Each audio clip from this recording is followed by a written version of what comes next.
Okay, going to call the regular meeting of council to order for Monday, March 18th, 2024. Take approval of the agenda, please. Councillor Noxana. That council approves the March 18th, 2024 regular council meeting. Sorry, I'm on the wrong agenda. The March, oh my gosh, 18th, 2024 regular council meeting be adopted as presented. Seconder. Councillor Dussault. All in favor? Motion is carried. Just for people on Zoom, Councillor Norbury is joining us by Zoom, and Councillor Clickash is away. So, adoption of minutes for March 4th, 2024 regular council meeting minutes. Recommendation. Councillor Dussault. That the March 4th, 2024 regular council meeting minutes be adopted as presented. Seconder. Councillor Noxana. Any errors or omissions? Call the question. All in favor? Carried. 3.2, March 11th, 2024, special council meeting minutes. Take a recommendation. Councillor Julik. That the March 11th, 2024 special council meeting minutes be adopted as presented. Seconder. Councillor Noxana. Any errors or omissions? All in favor? Carried. March 11th, special council meeting minutes, recommendation. 3.3. Councillor Dussault. That the March 11th, 2024 5 p.m. special council meeting minutes be adopted as presented. Seconder. Councillor Julik. Any errors or omissions? All in favor? Opposed? Carried. 3.4, March 12th, 2024 budget meeting of council minutes. Recommendation, Councillor Julik. That the March 12th, 2024 budget meeting of council minutes be adopted as presented. Seconder, Councillor Noxana. Any errors or omissions? All in favor? Carried. Any business arising from the minutes, council? Staff? There is none. Thank you. On to delegations, Syncon Strategies Utility, Ltd, Dale Bumstead, and intends to provide council with an update on the leaders table and other initiatives. Mr. Bumstead, how are you tonight? Your Worship. I'm good, thank you. I don't know if they've changed mics or on there. We'll just push a button there.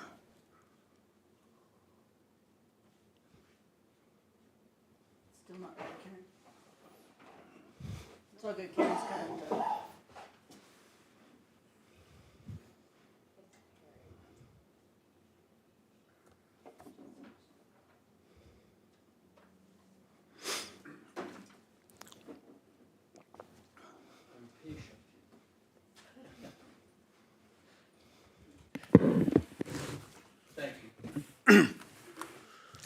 Thank you, Your Worship, Council, and to staff, Councillor Norbury on Zoom. It's good to see everyone. It's good to be back into Tumbler Ridge, and always have enjoyed that drive out here, and it's always a pleasure to visit and come and see our friends at Tumbler Ridge.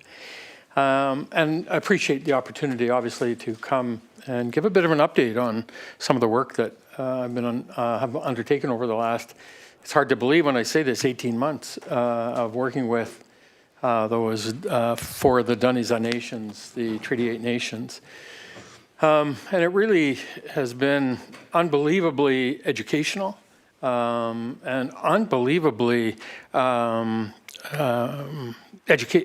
informative to be able to learn about our neighbors in a way that born and raised in the Peace River country, born and raised in Dawson Creek, and never having had that education about our neighbors that I probably should have. Worked hard when I was the mayor of Dawson Creek for 9 years, reaching out, trying to build those relationships with our neighbors, both in non-Indigenous communities and the Indigenous communities. I always felt that was an important role for me as the mayor, to build those relationships. People come to Dawson Creek for trade, for economic opportunities and benefits. And we see people from Tumbler Ridge, Chetwynd, the north, Fort Nelson, into Dawson Creek for lots of reasons. So it was an important component for me as the mayor to do that, and deliberately also for our First Nations neighbors, because I had no relationship really with my First Nations neighbors. And so honestly, when I've had this opportunity over the last 18 months to begin to work with the nations and build relationships and taking on some initiatives that I really am passionate about from that perspective. I really believe it's important for us to move forward in a really positive way, in a really good way, that we move forward collaboratively together and with our neighbors, and learn about the history of our Indigenous neighbors, and the Dunisa, the Beaver, the Cree, the Sicanee, the Saulteau. So honestly, it's been probably the coolest 18 months for me in terms of having had the opportunity, and humbled by the opportunity that was given to me by the nations to come to work with them. And so I wanted to talk about some of those initiatives that I've taken on over the last 18 months with the nations. One of them was this concept of the leaders table. We saw a really difficult time, I think, during the Southern Mountain Caribou time, when it was difficult for all of us who were going through that, difficult for our residents, difficult for our communities, really difficult for our recreational and industry folks in the region. And it was difficult for us as community leaders in terms of understanding what that, for the very first time, bringing in this initiative around the Southern Mountain Caribou and how that was impacting all of us in a really difficult and significant way. And I was worried about that when I was the mayor. After the Yehey decision was announced, the Blueberry decision in June of 2021, and I was worried about that escalation of the racism and hatred that we saw directed towards our First Nations neighbors, in lots of ways very, very unfairly. And so I proposed at that time to some of the nations and to the province this idea of a leaders table where, you know, that old saying, you reach across the fence, reach your hand across the fence to your neighbor when your neighbor needs a hand, and keep your nose out of your neighbor's business when it's none of your business.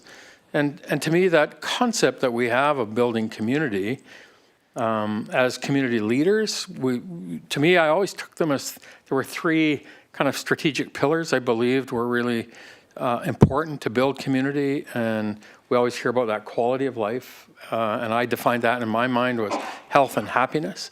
And those three key strategic pillars to me were healthcare, education, and economic opportunities. People don't come to Dawson Creek to retire. Come to Dawson Creek because they got a good economic opportunity, a good career, a good business opportunity. And in order to attract that, you need healthcare and education. Those same strategic pillars are the same for an Indigenous community as well as a non-Indigenous community. And so there were some commonalities for us in building community. And so the idea of the leaders table come about after the Yehey so that we could collaboratively, proactively, at a common table with the elected leadership of the communities, get together and start to enhance that communication and learn about our neighbors, introduce our neighbors. It was crazy to me how, and we've come a very, very long way, I think, in terms of the last 20 years or 25 years. When I got elected in 2013, I didn't know who the chief of Doig was or who the chief of Halfway was. I didn't know who my neighbors were, and today, how much further we are along as a result of that. But I'm still amazed at how difficult some find that, to be able to open that door, feel that comfort and confidence to be able to, as an elected leader. I remember the mayor at our first leaders table, the mayor of Taylor, Mayor Tellifer, had indicated exactly that. He said, I've been a councillor for 10 years, and he said, I want to have this relationship, but I just don't know where to start. I just don't know how to reach out, and I don't want to offend somebody. I don't want to make it feel awkward. but he said, I don't know where to start. And so the Leaders Table was an initiative that we wanted to start to bring the elected leaders together of the region. And the very first meeting we had, when we had a year ago now, the mayors and the electoral area directors and the chiefs from the Peace River Regional District as well as the Northern Rockies. And to hear the introductions and how I structured the first meeting was an hour just for introductions, 19 people. And we started at 10 o'clock, and at 12 we had to break, and we weren't through everybody. It was crazy how good it was. It was crazy to me how you hear Chief Wilson introduce himself of who he was and where he came from and his background of growing up in the logging camps in Prince George. And it was there that we started to really, I think, and from each and every one of them, to be able to get an understanding that we're all just people working together for the benefit and the best of our communities. And so it was really strong, that first engagement, that first meeting we had, I felt, and I was really encouraged by it. And I've been encouraged since then about some of the work that we've been able to accomplish as a result of that. And from there now, we really have been able to build upon and bring some, I think, very informative and very valuable kind of initiatives that we can work together collaboratively on that are going to be to the benefit of the communities. We did, last fall, we did one on fire protection. On fire, we brought BC Wildfire in. And some of that work that everybody's concerned about. It doesn't matter you're an Indigenous or a non-Indigenous community. Everybody has felt the effects of wildfire and worrying about wildfire. And those Indigenous communities out in the heart of kind of the remoteness are more concerned. They have no fire protection for the most part, and really interface in a remote area is a really big deal for them. So there's an example of some of the stuff that we were able to bring forward. At our last meeting, we've kind of focused on community services, and Sean Dolan, the CAO of Peace River Regional District, did a really great presentation on the new Emergency and Disaster Management Act. And there's an example where now the regional district are going to, in this play by the province on this act, that they're going to have to build disaster and emergency management plans with every community in the region, as are the communities. And so is there a way for us at that table to facilitate and avoid the duplication and burden of capacity that everybody faces with their staff, and especially these smaller communities where they struggle with having the resources to be able to do this work. So there's an example that, we facilitated a working group out of that to be able to now bring together the nations and the communities and the Peace River Regional District in a way that'll help facilitate some of that work, that'll help disaster management planning. Because I think forget about the act and forget about the rest of it. It's how can we be effective as a whole in the region of disaster planning. And so that was a really positive example to me of the benefits of having that table together. We also had two presentations at the last meeting on by a company out of Calgary that's called Canadian Fiber Optics. And Canadian Fiber have built a fiber optics network in rural remote Alberta. They got fiber now, a fiber highway coming from Edmonton through Valley View, around Grand Prairie, down to Grand Cache, and now they're looking to go up to Fort Nelson. And they're going to build a network, and their goal is to build a fiber network in rural BC. They've built that, and there was just an announcement I think last week, where the County of Saddle Hills have signed, and now they're building a fiber partnership with Canadian Fiber Optics in the County of Saddle Hills, and then up north into Fairview, Grimshaw, and High Prairie into that country with high-speed internet, fiber connectivity. I used to think water, sewer were core pieces of infrastructure for a community. Fiber's right there. Fiber for the future is right there. And so Canadian Fiber did a great presentation for us on, Councillor Oksana was there, and a really great presentation on kind of the model and what they need to do. We just got to find a way to get that, facilitate the building of that network, and I use that term deliberately, with the nations and the communities and the region and rural remote communities and areas to be able to help facilitate that build. The other one the other presentation we had one on gasification. All these communities, the majority of them are on propane or electricity for heating, and they're all concerned about that and want to look for alternative models, whether it be natural gas, liquefied natural gas, PNG or CNG, and or geothermal, whatever, but get off propane and find alternative models that are going to be of benefit to the community. So that's an example, I think, of kind of the leaders table and where we're building it and where we're hoping to continue to build that. The other benefit to me, and probably the overarching one that's the most positive, is I believe this, is I know that West Moe and Saulteau have strong relationships today with District of Tumbler Ridge and Chetwynd and Dawson Creek.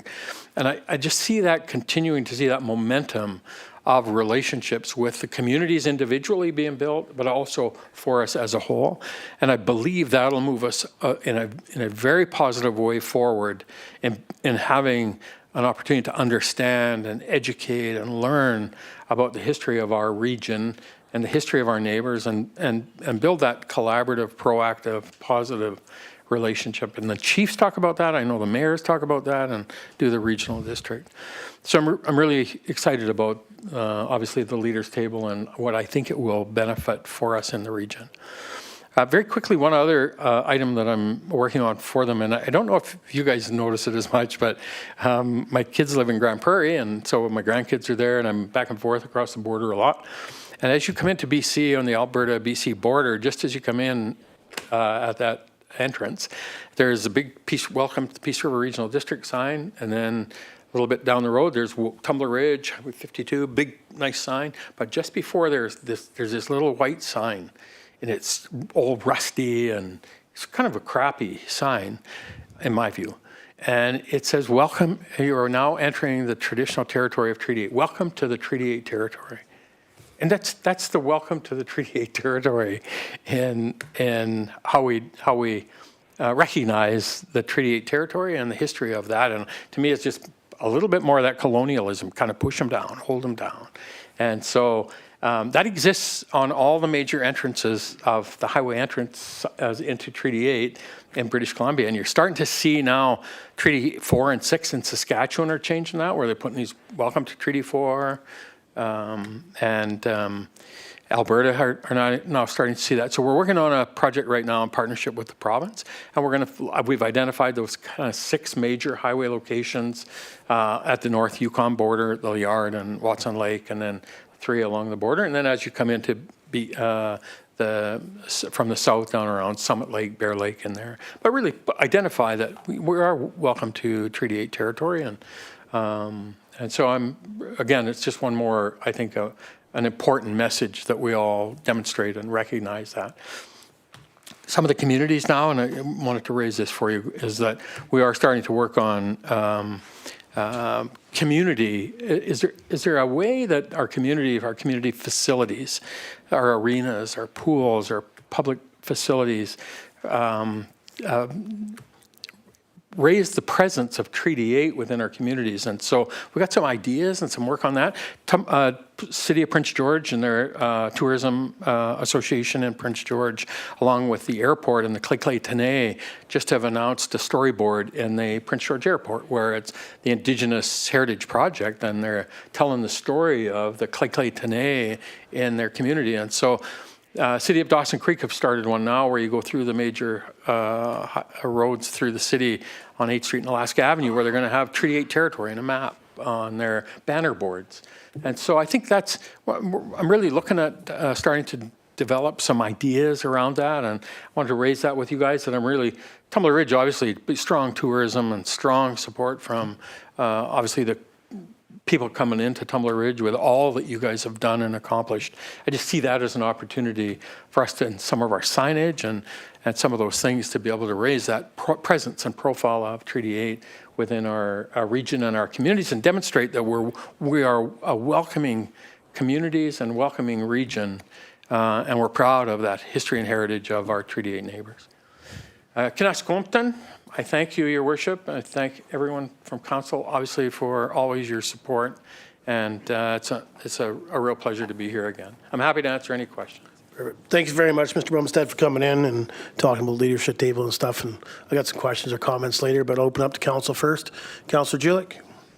Hey, thanks for that. I'm really fortunate to be a school trustee, so Truth and Reconciliation and working with our local Treaty 8 bands and the Métis Nation and stuff is something that we've done a lot within education. So just to note, as you talk about working lots with them, there are some of those things are within schools and stuff already, and meaning that, you know, maybe you don't have to reinvent the wheel. Maybe there's some places you can reach out to.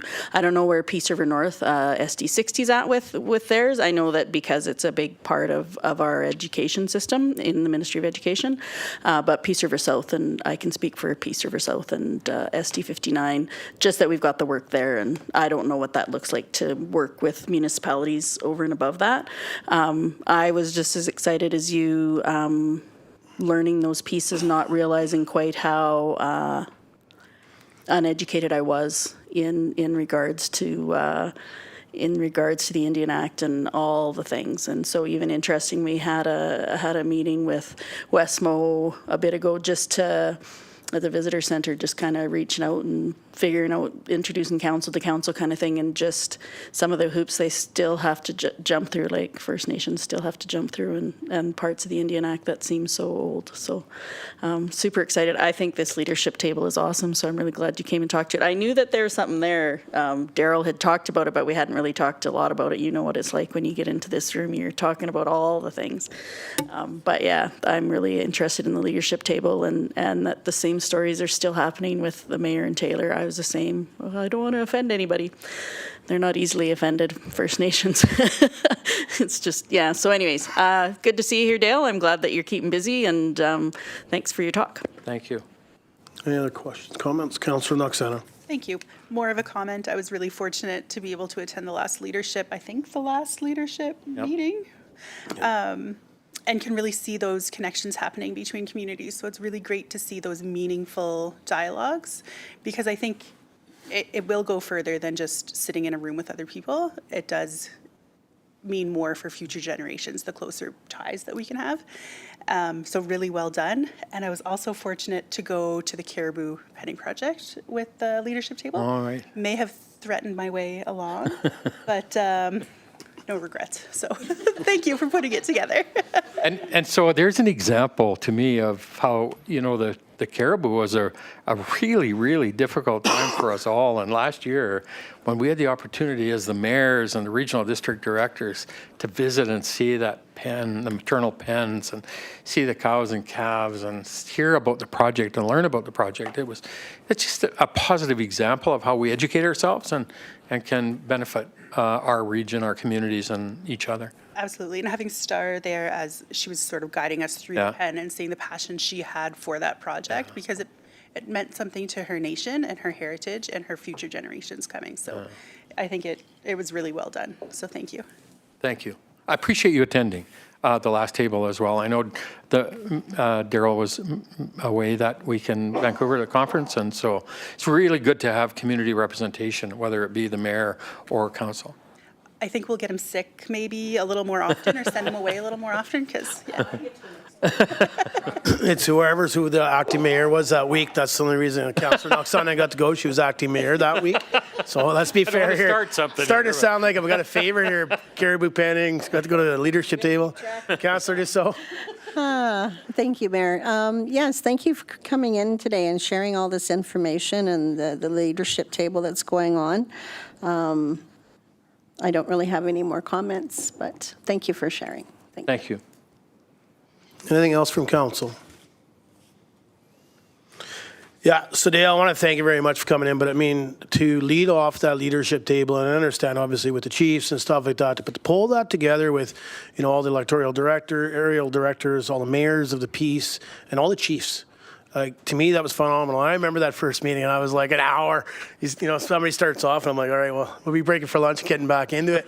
But it just showed, right? And we heard from their side, and, you know, we thought, I personally thought, I shouldn't say we, I personally thought, like, you know, they had an easier time or avenue to government. And then we talked about UBCM and how that worked. The chief from Doy River stands up and says, perfect, that's what we're going to do. We're going to, as a leadership, approach. We're going to meet with the minister, and we all get 15 minutes as a community. So all the First Nations get 15 minutes, and every mayor gets 15 minutes, and the electoral directors get the 15 minutes. We'd be there for 6 hours. Perfect time, right? So hearing from the First Nation side on how they really don't have that direct path, like, to me, I think I thought that.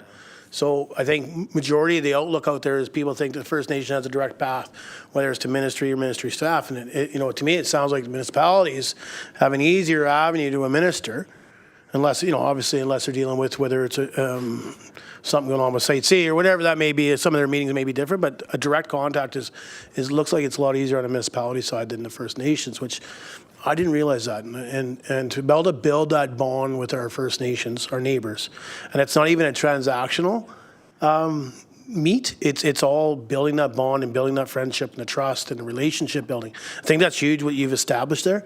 I remember when the Caribou Penning project first came out, and there was absolutely no way that anybody, because I remember offering up that, you guys are going to pick Liking.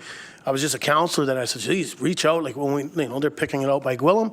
I said, I can't guarantee you I'll have 1,000 residents out there, but I'd love to be able to advertise and see if we can get, just so you know, if you guys come out and pick Liking, that's not a way to go to get in to see the caribou. So that's not my thought in at all, right? But you were able to establish that bond with the chiefs. And then obviously, we do have some bonds meeting with ourselves, but to be able to open that up and have an invite to all the mayors, all the electoral directors, to be able to go out and understand what the Penning project was. We all think they're just, they put them in there, let them calve and more or less walk away, but it's not that. They have herds people, they have, they have scientific people there, they have everything there. I mean, they're collared, they can tell if a kill from a calf was a bear now and all that. It was phenomenal. And Councillor Noxena was very lucky to go. And I mean, we talked about this at council before because she was the only one that reached out. But Mr. Bumstead reached out to me because a couple of mayors had to cancel due to sickness. So we were able to get Councillor Noxena. That was the only way she got in. So I want to make it very clear how that worked out. Looks like I got a favorite here. But I think with you building that leadership table and that bond with the chiefs, and then involving obviously the leaders of the area with mayors and electoral directors, I think that's going to go a long way. Whether we talk about the new signage programs for the highways, like I know I've seen it. We talked about it. I think it was at the second or third leadership meeting about these signs. So now when I travel, as soon as I drive in, that's the first thing I see. Right? I don't even look at "Welcome to the Peace Region." I wait to find that sign, right? Because it's amazing how it takes you a bit to find it. So to me, if you're a non-Peace River regional person, so not a resident here, you're traveling up to come visit Tumbler or Dawes Creek or going into Alaska, you don't even see it. No. You won't even see it. So I think it's phenomenal that that's on the radar to look at, to make sure we respect that we are on Treaty 8 land. And I think that needs to be acknowledged. And like you said, Alberta's starting to do it, Saskatchewan's starting to do it, Prince George's has come out, and I think that's key. Yeah. We've talked to, West Moberly and Saulteau and McLeod Lake and Kelly Lake and everything, and those organizations, probably in the last 4 or 5 years, about a signpost that we removed to as rot, and there were some things that they were looking for. And one of it was actually a directional on top of it, pointing out to where the reservations are. Westmo's this way, McLeod Lake's this way, with their kilometer signs. So people know that we're within Treaty 8. To get to Saulteau, you're going this way in Westmo. But McLeod Lake's a total different direction, or Kelly Lake's the opposite way. So I look forward to hearing more from yourself or the group itself at the leadership table in regards to signs and how we can all participate. Because we all live, work, and play on Treaty 8. So I think it's, it's something that's been talked about before, Treaty 8 flags and stuff. And I know I talked to Chief Wilson a few months ago about it, because I know at one point there was talk about the district flying one, and I don't know where that's gone. So I'll say we've, obviously it was previous council and previous mayor, but it was brought up then, but I think it's kind of got off the track, and I think we need to reel that back in, especially when you bring it forward in regards to signage and stuff like that. So I have no questions for it. I just want to comment.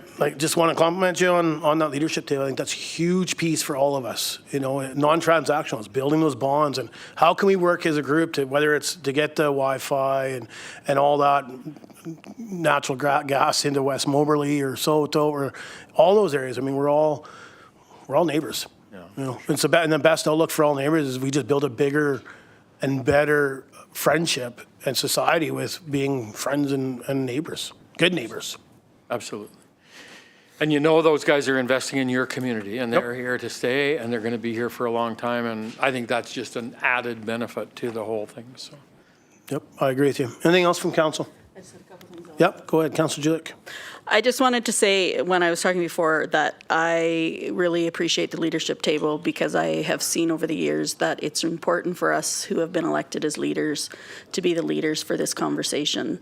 Because until you have a fairly good understanding, or what I feel is a good understanding about some of the wrongs that were committed against our Indigenous people, in Canada, you don't get it. And so it takes everybody to continue to share those stories and to give a reflection on why this building a relationship is better, and the trauma that each family has endured and how they're still suffering. They're still, I don't like to use the word suffering, how they're still working within that trauma. So I think it's really important that we have all the leaders in the room in our area to continue to work on making sure that those messages go out, and to combat some of the misinformation that goes out, particularly when you talk about the racism that happened with the caribou and the misunderstandings. It was good to see some support thrown that way. And I'm really excited to see the difference on the sign. Never noticed the Treaty 8 sign. I'm amazed that I'm a little embarrassed now that I didn't notice it, and it's so important. So I'm really glad that that's something that you guys are taking on. I really appreciate to hear that. So thanks again, Dale. Thank you. We're going to do some work on it. And, you know, on the signage thing, I think about it with Jesse and tourism and stuff there. Maybe there's an opportunity as we move down and we start to build that model, that you start to say, can we engage with West Moe and McLeod Lake and Saulteau to say, there's traditional, historical, Indigenous sites and locations that we can build into the network of this region. And honestly, I'm always amazed at the work that the District of Tumbler Ridge have done with the work here in terms of developing this area for tourism. And I just think there's maybe one more opportunity that exists by building that relationship, right? So. Yep. Thank you guys so much. I really appreciate your time. I know you've got a full agenda. And so, again, always thank you for giving me some time. Councillor Norbury, good to see you, my friend. Thank you very much, Mr. Bumstead. Thank you very much for traveling up to share with us your business ideas. It's always an easy drive. Perfect. Thank you. Have a good night. Especially when it's light. March 15th, 20 above. Yeah, that too, right? Okay, moving on to 6.2, Tumbler Ridge Outdoor Recreation Association, TRORA. Ryan Lamming, President, and Jane Miedzinski, Executive Director, intends to present to Council about the organization and a grant and aid application. Welcome. Thank you. How do you follow that guy? Floor is yours. That was amazing. I agree. I agree. Tough one. I'm very short. Are you short? Pull it up. Oh, that's better. First and foremost, thank you for having us, Mayor and Council, for accepting our delegation for tonight. We've been looking forward to providing an update since our last visit. My name is Ryan Lamming. I'm the president of the Tumbler Ridge Outdoor Recreational Association. And with me today, I have Jane Miedzinski, and I'm sure everybody knows who she is. She's, I'll let her continue, but she's been a huge asset for us. And we love having her aboard our team. Yeah. We'll have to do some sharing here. Hi, everyone. As Ryan mentioned, I'm the new executive director for TRORA. I started in this past January, so pretty new to the position. First of all, thank you for having us, and it's good to be back in front of council again. It's been a while. So, Karen, if we could get the next slide, please. So first, we just want to provide a bit of a recap of who TRORA is and kind of what we're up to. Geez, Murphy here. Tumbler Ridge Outdoor Recreation Association is a collaboration of 4 large nonprofit outdoor recreation user groups in Tumbler. TRORA is working to create stewardship and advocacy for the outdoor recreation experience in Tumbler Ridge to improve the overall environment experience for backcountry users, the community, and local businesses. We're all in this together. Thank you. Okay, so what does that actually mean? So we're a community-driven organization dedicated to promoting and sustaining the outdoor recreation and tourism that we have in place and are working to develop. So we're working on collaboration of To start, our 4 major rec groups in Tumbler Ridge, identifying overlaps for each club and areas that require support, some more long-term planning for recreation, and then with that, environmental conservation and enhancement in Tumbler Ridge. So some of our major 2024 goals and deliverables include, first and foremost, creating a really thorough operational plan. So again, that's the piece of like, what are we going to do? Who are we? Which direction are we going to move in? So we're creating the operational plan, operational budget to match. Some other priorities include further our funding for especially the executive director position, and really just getting our organization established, a good foundation laid, and just developing more of what TRORA will look like within Tumbler Ridge. We have 2 special projects in the works that include development of a website in collaboration with the District of Tumbler Ridge Trails and Destination Management Strategy. The latest in 2024, we got another slide here. Oh, there we go. You were already on it. They're pretty good. Executive Director, ta-da, pretty amazing. Development of an operational plan and work plan, which they've been working really diligently on. Joint fundraising with DTR and ECDEV for Tumbler Ridge Trails and Destination Management Strategy Project. So Jesse Olson, rocking it out as always. South Peace Mackenzie Trust funding approval, and then supporting the Big Four. So the Big Four is? Test time. So the Grizzly Valley ATV Club, the Ridge Riders Snowmobile Club, the Mountain Bike Association, and Wolverine Nordic and Mountain Society. And that's just the start. Yeah. Like this is our prime focus for now, and we look to expand to any outdoor clubs from there. 2024 has started out busy. Here's a quick recap of things in the works since we last presented to council. The biggest news is that we've hired Jane. So a little bit more detail into kind of each of these things. For the Tumbler Ridge Trail and Destination Management Strategy, I think that you guys have seen a little bit on this already, but we've applied for a grant in partnership with the district to do a collaborative project on that. So that was really exciting. When I started my job, I sat down with Jesse and we talked about kind of the major things in the works, and there was a few things that had some major overlap. So immediately we jumped into a bit of a collaboration project, which is super exciting. So this strategy will delineate a strategic vision and guidelines for developing, maintaining, and managing community trails, as well as providing a roadmap for sustainable development and promotion. So that will be a very large community-wide community encompassing project. Next up, the TRORA board had a successful strategic planning session late in 2023. So from that, we are now developing our operational plan. Next, we are working on the very last piece of our South Peace Mackenzie Trust match funding, which we'll talk about more in a second. And generally just getting a feel for like our major 4 groups and what they need, the gaps that are there, the potential overlap, the support we can provide them. So a lot of my time has been attending meetings and just seeing kind of where the struggles and challenges lay, and because there's a lot of overlap between all of our groups in town. So our 2024 grant and aid, the TRORA 2024 grant and aid application includes 3 subsection matching fund projects, South Peace Mackenzie Trust co-contribution amount, and the operational funding as well as website funding. This brings us to our grant aid application we have submitted to you for 2024.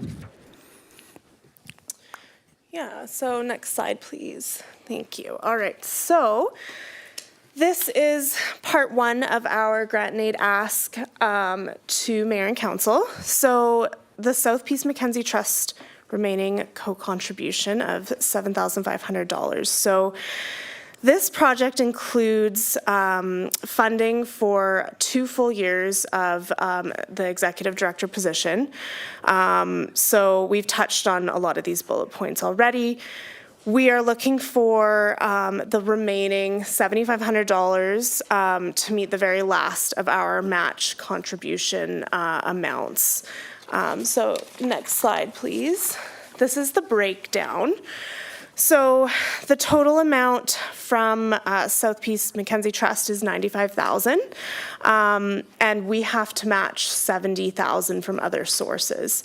So we have raised the majority of that from Community Forest and CNUMA, and the remaining portion we need, the very last portion there, is the $7,500. Yeah. The formula from South Peace for this last portion of funding is 50-50. So when we have raised the $7,500, they will match that at $7,500, which would bring us to fully funded for the 2-year executive director position. So we're really appreciative of what we've gathered so far, but we have come a little bit short on that. We've also been encouraged by South Peace to leverage their funding possibility into a 3rd or 4th year, which is huge. This expands that ED role from what was once just a 1-year, 2-year possibly to 3-4 years. And we can find other funders who require match funding. The goal is to stretch this amount of the $165,000 original as long as possible for sustainability of the organization and the community. Yeah, that's like a really key, exciting point that we've just had recent conversations with South Peace about their kind of flexibility within their grant program, which has been just incredible. To know that we can now like leverage their funding for more funding is really exciting. So it really sets the organization up longer term, and that's kind of what we're really looking at this point is how can we be sustainable and not be grasping for funds every single season. Yeah, that was the biggest takeaway from that for sure, was that 3 to 4 year. So number 2, next slide, please. Sorry. So our operational funding, $4,000. TRORA is currently underfunded in operational costs, and $4,000 of further fundraising required to meet baseline operation costs for insurance and administration. There's been focus on fundraising efforts on the establishment of the organization and ED position, but this has left the operational budget with a small deficit for the remainder of 2024. $4,000, you know, it's a big chunk at the end of the day. Like, so we do need to strive to get that $4,000, but I think that with your guys' help, we can do it. Yeah, so this is the second of our asks within our application to you guys. So items within our operational section include director's insurance, CGL insurance, annual website fees, website software fees, banking costs, membership costs, all the things that nobody loves to fund. But it's the last little push to get us kind of fully funded for the next year. And we do have a plan in place for 2025 and beyond. So the goal is that these line items are covered through TRORA memberships, fundraising, sponsorships, and other means. We've got quite a few actually events in mind coming up as well. So we're hoping that this is the only year where we have to do this this type of ask for operational funding. A lot of it wasn't thought of, to be honest, right? When you start something, you start to see all these things accrue and you're like, wow, insurance. Number 3 slide, please. TRORA, website funding. So we have achieved 50% fundraising for this project by the Northern Development Initiative Trust, NDIT. Goals of a TRORA website include items such as events calendar, so for the community, a volunteer directory and sign up, which would be really huge, and potential membership purchases. So as of yet, we haven't had any membership purchases or anything like that available. A priority of minimal overlapping information from other sites is important, and the TRORA website could act as a directory hub for the Tumbler Ridge tourism websites. Rather than repeating information that is found as out of their sites, it could be a hub. It also works really hand in hand with the other clubs. They can really reach more with a bigger audience than being on their own. And that has been one of the biggest problems for the clubs, working on their own. You get that volunteer burnout, and it's a real thing. And I think some of us are feeling that now, but we're going to keep going. Yeah, so one of the big priorities of this is making sure that we're not just repeating information. Like we all know, we have a million Facebook pages and a million websites and a lot of different information out online. So a big focus is collaboration actually with ECDEV on this to make sure we're not just redoing the same work that's already been done in the past and spewing the same information out that's already out there. So that'll be a key kind of point to this project and I mean, TRORA is the perfect kind of place for it, having so many representatives from each club, just to make sure that what we're doing with our website isn't a waste of funding and time for things that have already been created, right? So this project, the numbers a little bit, so the maximum budget is $11,746. However, it's expected to come in below that number. So we have a website committee.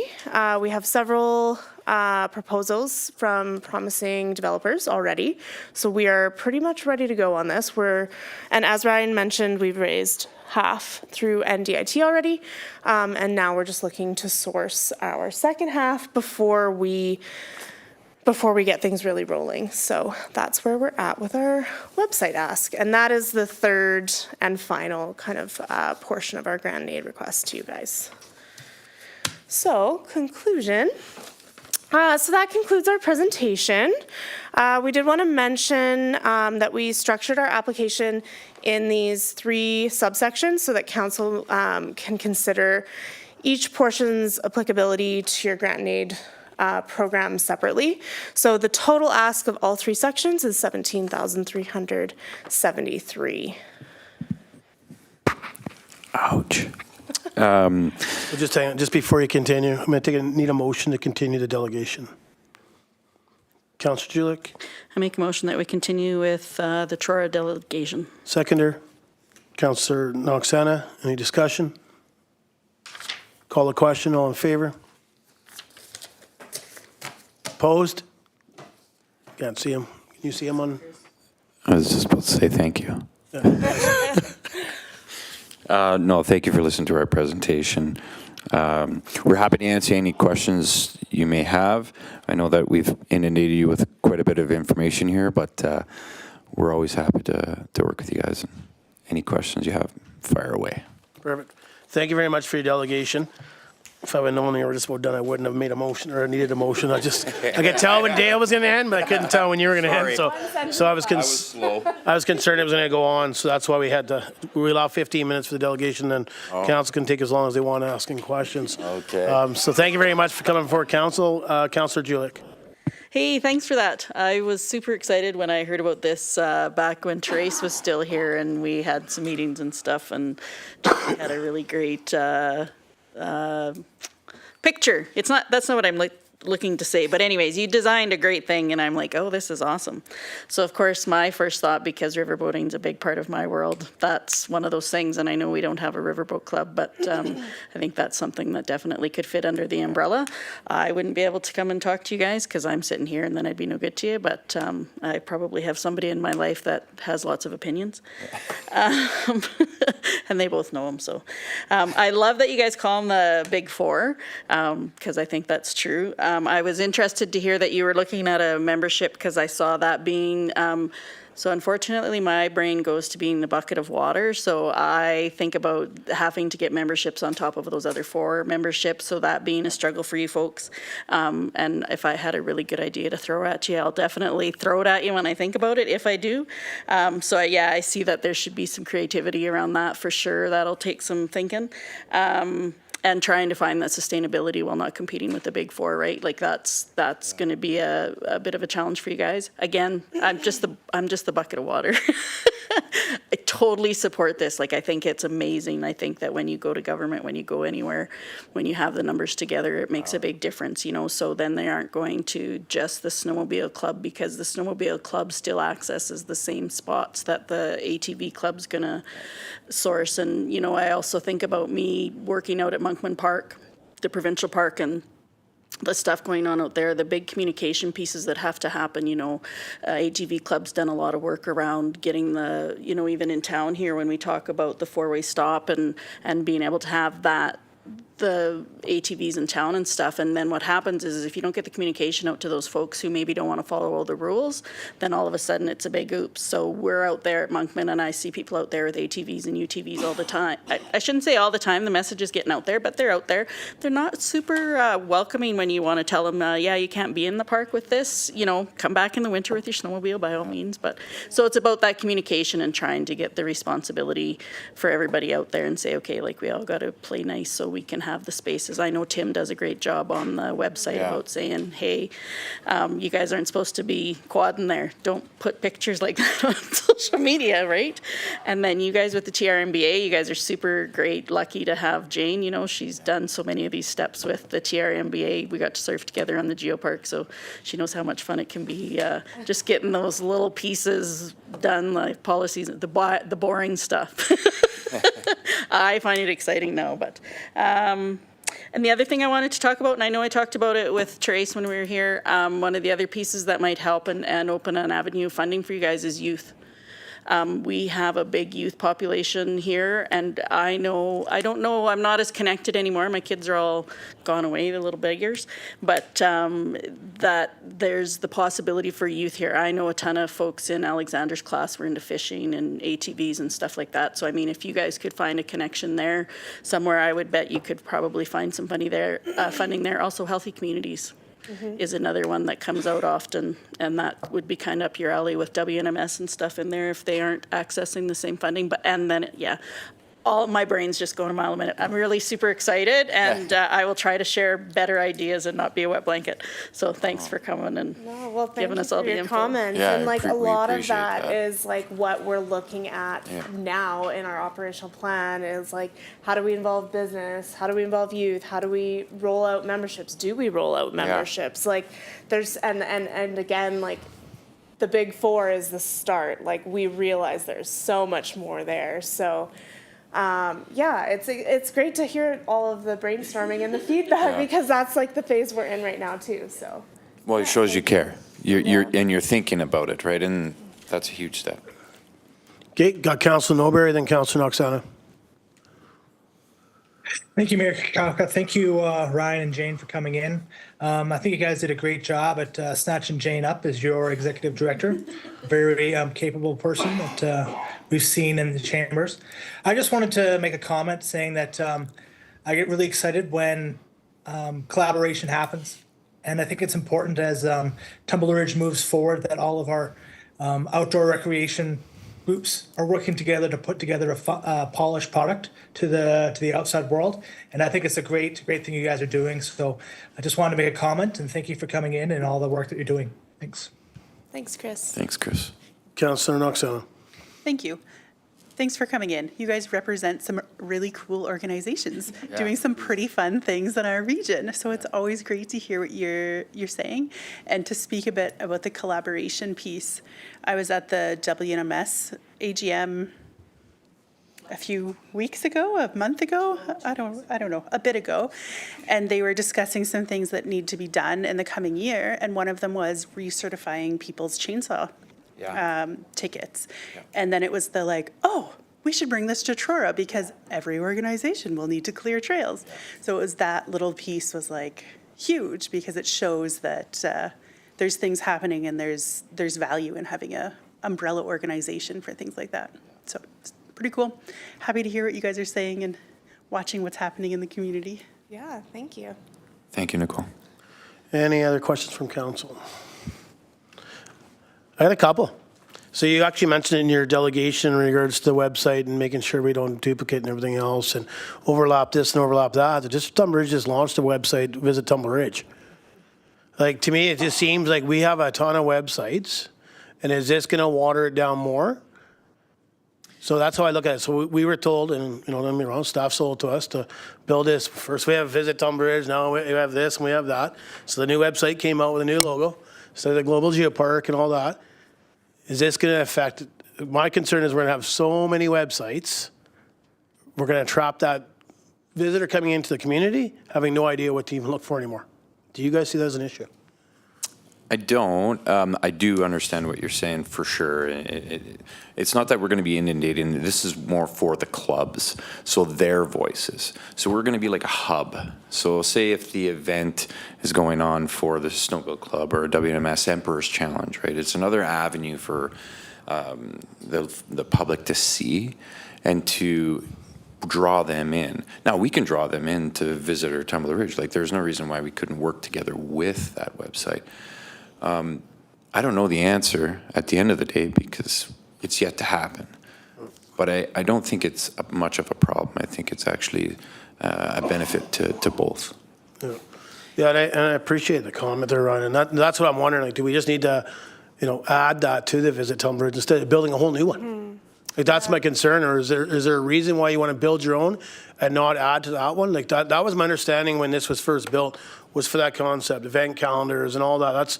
That was what was brought forward. And then we're talking about the same thing. And I understand your event that you're talking about could be a bit different than what some things that staff have put on there. But to me, when you Google Tumbler Ridge, I mean, there is a ton of websites to look up. Whether you're looking at moving here and you start Googling it, like, just take a few minutes. Let me tell you, there's more than two that I just mentioned are on there. Yeah. And that's just my concern. That I understand TRORA, I understand, the concept of this and stuff, and I think it's phenomenal to have an umbrelling group. And I've talked about this when I first joined the Outdoor Sportsman Association. And I wanted to change the name of that too to Gun and Rod Club so we could get the riverboats to join something, because they might not have guns, but they have rods, hopefully, in their boats so they fish the river. So then we could have them join. And I said that there should be an umbrella that each member, so I'm glad that staff had brought this forward and it worked out through staff. But that is my only concern is these websites. Is it better off to join, or is there a reason why to start a new one? And that's the kind of thing we're diving into within our website committee as well. So we have great representation from across the clubs, from the district, and one of the main things we've been looking at for the website is a way to sell not necessarily TRORA memberships, but the memberships of each club for them. So that's something that most of the clubs don't have is online membership sales because it's expensive and it's a little tedious, and it's one of those areas that have kind of been identified as lacking and a potential. So there's a few major ideas that differ quite a bit from what's existing online, but I definitely understand what you're saying, and that's a big priority, is making sure we're not just doing the same thing or doing something that we can make one more page on a different website for. Yeah. Because to me, sorry, go ahead, Brian. No, that's a key point that she's making, is the membership aspect. And so right now, the Snowmobile Club has a very small window, and it's just snowmobilers. The ATV Club is the same thing. They just have their ATV enthusiasts, right? WNS, when you compile them all together, there are so many people in this community who hike, who do every activity, ski, snowboard, whatever in this backcountry, then now they're going to have one source to get every membership. And then they maybe never thought about another membership before. They're like, oh, the ATV Club, $65? Yeah, I'll support that, right? It's just another avenue that they just don't have. And in fact, the ATV Club doesn't even have a website right now, right? I don't think so. Yeah, so it's a real good voice for them to build them up. Yeah, no, and I appreciate the comments. It's not that I don't support the idea. I just, there might be a cheaper version here of just adding another window to the Visit Tumbler Ridge one where, you know what I mean? Like, I just think maybe it's just, it's not about, going through the funding and everything else, but I mean, that lowers the amounts, especially if the website's already built, we need to add another page. I don't know how that works. To be honest with you, I'm not techie. But of course, this being my agenda, I went through and I read it and then I started Googling Tumbler Ridge like I wasn't from here. And wow, there is a lot. Whether they have the Facebook sites and all that, and you can buy memberships to the Sportsman Association through Facebook, and it's unreal. So that's what worries me is, do we lose it? Do you lose something, right? I had issues with this website when it first was proposed because I thought we're going to drown ourselves out in Tumbler Ridge. And then now we're talking Another one. like a fifth or sixth one almost.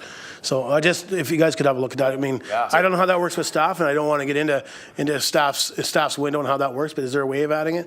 That's something that maybe have that discussion that, no, it's not possible, and that's fine. Those are the questions I have for staff later. So it's not that I don't support it. I think it's great. No. Great to get together and have that overreaching umbrella and stuff like that. And when you talk about memberships, to me, again, I don't want to get in the kitchen, but I've had this philosophy that, if it's $65 to join the ATV club, it's now $70 because $5 goes to TRORA, right? Like there's a fee there. I've seen it elsewhere, and I'm not saying it needs to be $5, maybe it's $2. But like you say, I don't ATV, so I don't buy a membership. I don't actually own a snowmobile. And I think this is the only year I haven't had a snowmobile membership. I don't even own a snow machine. But again, the more membership you buy or sell, I guess you sell it. That's another voice. You don't have to have a sled to have a voice. I definitely don't hike. Doesn't mean I can't join Northern Mountain Society either, right? I'm not a hiker, but it's like the Forever Young. You join, it's $5 I think to join them. It's just another voice for when they go after grants, and you just need to put that out there. But those would be my concerns: is do we have too many websites now, and is there a way of adding? Maybe there's not. I don't want to get involved in that. It's a question I'll be asking later. But it's just something. But I think it's great what you guys are doing. Appreciate the delegation. Appreciate the information that you supplied. I think you have all your ducks in a row and your T's are crossed, your I's are dotted. So thank you very much for coming in tonight. Awesome. Councillor Knoxena. Just a quick comment on memberships. I love the idea of having them in one place because people who ATV and bike and hike and snowmobile, and do you think I can remember when each membership is due? I can't at all, ever. So if once a year you can go at the gun club, anything, once a year you can go on one website, I don't care which one, pick a website and do it all at once, great. We'll actually get them done on time, maybe like once in our whole life, maybe. That's exactly what we're looking. We're also throwing around lots of ideas of the more memberships you click that you want to subscribe to, there's could be potential discounts associated, and again, opening up to other groups or other groups in town selling memberships, and so that's a big piece, and it's definitely a possibility to if we're already paying for the software, it doesn't have to stop at just our four big four, right? Yeah. So absolutely great, amazing. Thank you for coming in. Thank you. Any other questions or comments from council? All right. Well, thank you very much. Thank you again for coming in as a delegation, and thanks for having us. we'll debate your grant application during the grant and aid budget meeting. Councilor, did you need your button pushed? 'Cause you're speaking. Okay. One point. Okay, consent to the agenda. Take a recommendation, please. Councilor Knoxena. That all items in the March 18th, 2024 consent agenda be moved for information. Seconder. Councilor Hoffman. Discussion. All in favor? Carried. Are there any items the council would like to bring forward? I'd like to bring, actually, I'll let Councilor Julick go ahead first. Hopefully she doesn't take them all. Councilor Julick.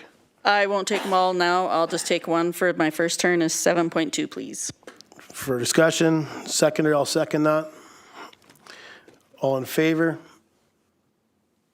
Opposed? Motion carries. Councilor Julick. I just wanted to say that I would absolutely be, I'd like to attend. I think it'd be cool if we could fill up the dyno truck and go. That's all. I think it's a great opportunity and I appreciate the invitation. Agree. Any more discussion? If staff maybe can just send a letter back to Saulteau First Nations, just advising that Tumbler Ridge will be attending, and we can send names at a later date. Thank you. Motion's not needed, eh? Or do you want it as a motion? Okay, thank you. So that's on June 13th, so I would think if everybody can, whoever wants to attend by May 15th, just advise so that we know if we need 2 trucks. The date is, RSVP is by the 12th. Yeah, for that we're going to attend. Yep. Okay, anything else council like to bring forward? Councillor Julik. 7.3. Okay, for discussion, seconder, Councillor Noxana. All in favor? Opposed? Carried. Councillor Julik. It looks like I'm now, as I look at this letter again, I wrote down on my notes is to confirm support, because it says I'm writing to officially confirm that we co-support the attached submitted resolution. So that's what I understood when I read that, that we needed to do that. I'm not sure if we need to do a motion here, though, if we're going to confirm it for the NCLGA. Yeah, so this came into my email. My understanding is Chatwin had sent it off to the NCLGA because they had a date in regard to end date for resolutions. They had added us as a co, and they reached out to confirm it. I sent to Ms. Torvald to get clarification, as we did send a support letter back to Chatwin in regards to supporting their thoughts and concept about keeping the initial attack crew in Chatwin. But I would think that we need a motion to say that we co-sponsor this, as that's what the NCLGA is asking for, because they don't want to put us as a co-sponsor when we actually didn't. Because my understanding, the previous motion, we just sent a support letter. I didn't realize it was going off to the NCLGA, so that's why. So we would need a motion that says we co-sponsor this, if we so decide. I can make that motion. Do you need something formal? Yep. Okay, so I make a motion that we co-sponsor the motion as written in our package for NCLGA. Okay, seconder. Councillor Dussault. Discussion. Councillor Noxana. Thank you. So we had BC Wildfire discuss a bit with us about their understanding of the reasoning for moving the attack crew to Dawson. He did recognize that this was something that came from further above his level. So didn't have all the answers, but one of the things he mentioned was the attack crew doesn't stay in Dawson, that they're moving throughout the region all season, and also that they're able to add another member. I don't know if it's because they moved to Dawson or just because they're growing by 1 member. Another benefit of having it in Dawson was hopefully some retention, being able to have a bigger pool of people to pick from, maybe keep the people on longer. So I'm not 100% sure I'm in favor of supporting this. I understand Chetwin's concern with the base being moved to Dawson, but I'm not sure that it is detrimental to Tumbler Ridge. It sounded like there was a lot of positives behind the move. Yeah, I'll support the motion on the floor, and I think it is detrimental to Tumbler Ridge because we're 90 kilometers from Chetwin, 115 kilometers from Dawson Creek. That's if the initial attack is still in Dawson Creek and not elsewhere. But again, like I previously said to BC Wildfire Service, if you want to move the initial or have an initial attack crew in Dawson Creek, add one.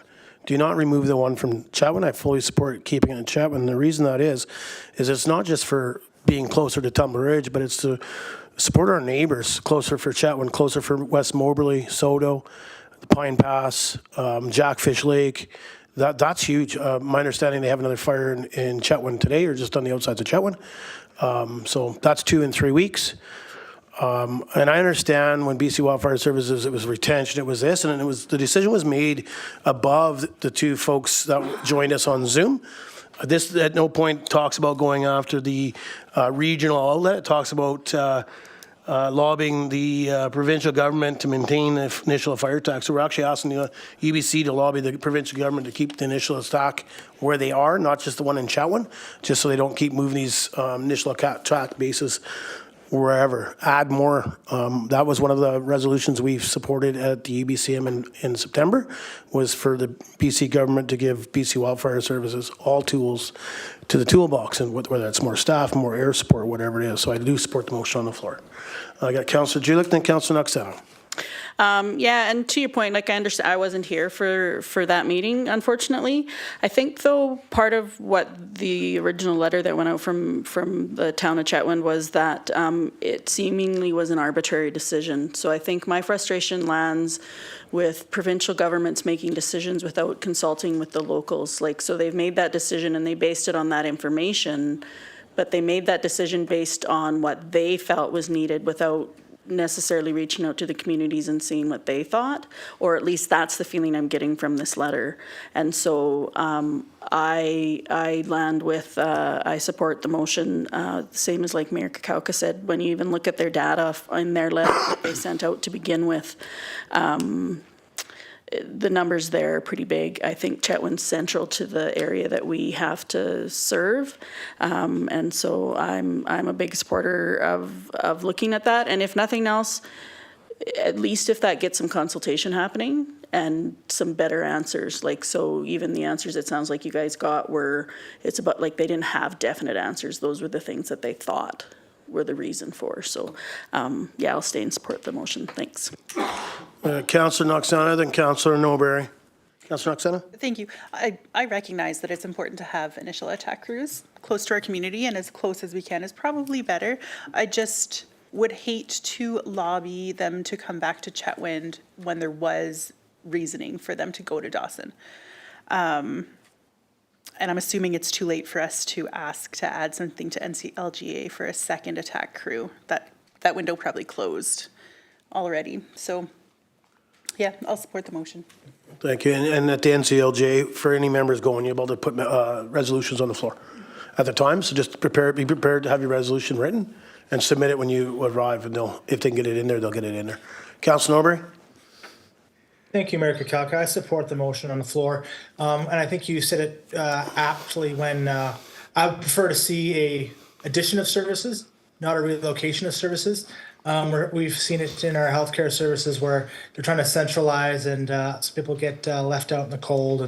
And I want to see it duplicated, not moved. Thank you. Thank you. Councillor Hoffman and then Councillor Dussault. Thank you, Mayor. To echo the reason you centralize is to save money, not to provide better services. Like, I'm sorry, that's just the reality of history and Canada especially, as among other places. My guess is that the budget was blown last year we had extensive forest fires, which to me means we need to increase services. And I'm sorry, the answer isn't to cut costs. The answer is to up the budget and change priorities. It's almost 20 degrees here in March right now. This isn't going away. So I'd rather see them in Chetwynd and beyond. So to localize regionally doesn't make sense to me as just for the human cost or potential human costs and structural costs and everything else. I was really impressed last year by having the sprinklers set up and ready to go, and we have capabilities to lessen the impact of this over the coming years, and I don't think shrinking is what we should be doing with fighting forest fires right now, so I'll support the motion. Thank you. Okay, Councillor Dussault. Thank you, Mayor. Yes, I also support this motion on the floor. Yes, thank you. Okay, I'm going to call the question in regards to the motion on the floor. It's to support the resolution put forward to the NCLJ by Chetwynd as a co-sponsor. Call the question. All in favor? Motion carries. I'm going to put on the floor 7.4, Wolverine Nordic Mountain Society Empress Challenge Committee for discussion. Councillor Julik. Second it? Councillor Julik. Okay. Councillor Noxana. I'm going to recluse myself as I'm in conflict. I'm on the Emperor's Challenge Planning Committee. Okay, thank you.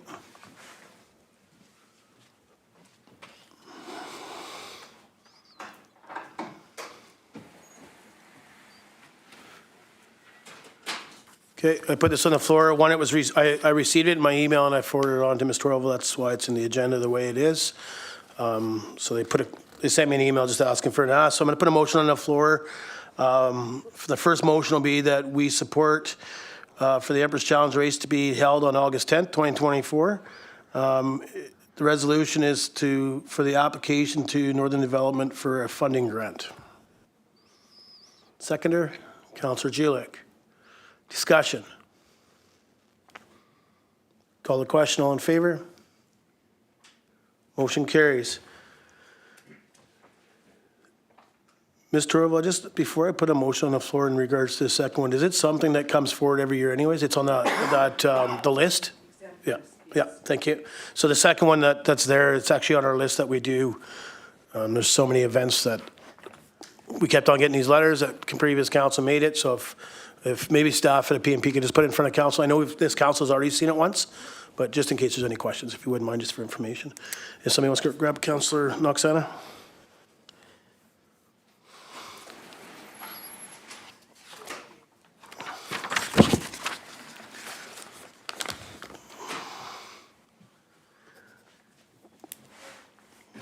Okay, anything else from council that wants to come up for discussion? Councillor Julik, I'd like to talk about 7.5. I make motion we bring it forward for discussion. seconder. Councillor Noxana. Councillor Dussault. I will excuse myself as I sit on the Board of the Lions. Okay.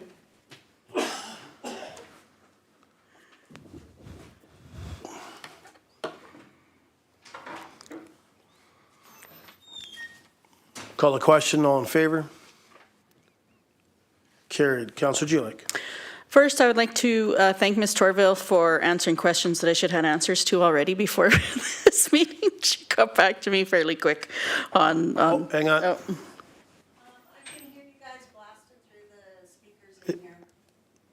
I don't know what's going on with the headset. Do you want to just go into the CAO's office? Yeah. She can go on live and watch it, so. Yeah, like I just think you can't be in the room to vote, but also to glare or stare at a council trying to get their vote. Okay, sorry, go ahead, Councillor. Yeah, so there's a few things. I think I'm going to start with, I've got staff finding as noted. That's not it.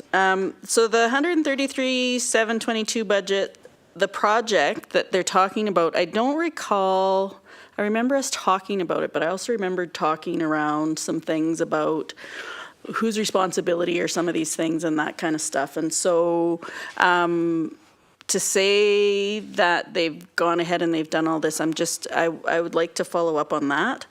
The other thing. Hang on a second. Okay. Let's just get clarity on it. So Okay, perfect. I know you're talking about previously when they came as a delegation, they were talking about in regards to the washroom facility / little storage area they had down there. And I want to say the budget was like $30,000 or $25,000. And they wanted permission to move ahead on they've already removed the wet moldy drywall or something. Staff had went and looked at it or they'd had a conversation with staff. This council debated whether we should allow them to spend their own money on it or not. It seemed like was supported by council to have them go ahead and move forward with it, with staff obviously going and dealing with it. So I'm not sure if that happens. Some of it, I think some of it has to come from staff, and I think the biggest thing is going to be asking staff like for a report back with all the information. Like, not to cut you off from what you want to discuss, but it talks about where are we, has staff went and looked at it, I don't know. So to me, I don't think we have the key shooters in chambers tonight to be able to answer those questions, but if that's, we can still debate it, but if that's what you're talking about in regards to budget compared to the two budgets, that's what I remember. Well, and I would say absolutely, like I remember us having the conversation because I feel like that it's the campground belongs to the district of Tumbler Ridge, and so anything that is being done there should have approval, should make sure that, like we aren't doubling up on stuff because maybe it was something within our budget. I know that we're behind on budget and I can understand the frustration from the Lions about not having some answers here. Unfortunately, I feel like is going to be part of the thing. I'm definitely concerned about the campsites, that they want to go ahead and do that. Now, I understand that they got the funding from the South Peace Mackenzie Trust. I totally missed that we approved the letter of support. Why I didn't ask more questions there, I have no idea. But yeah, so all of this kind of seems like a big jump, and particularly the staff members that they're doing, and they're saying supporting 24/7 coverage. From what I remember from the Monkman RV Park, 24/7 coverage is necessary. They're talking about that there won't be somebody there 24/7. Somebody's going to be on call. Does that meet their lease? So there's a few different things in here that raise some red flags for me. Okay, thank you. Councillor Noxana. Thank you. As for an organization spending their own money, I think that is typical for a leaseholder. When we think the TR Days Society has the fairgrounds that they've developed, that's money that they've gone out and fundraised or found grants for. That's specifically what the Lions are asking to do on these grounds that they're leasing.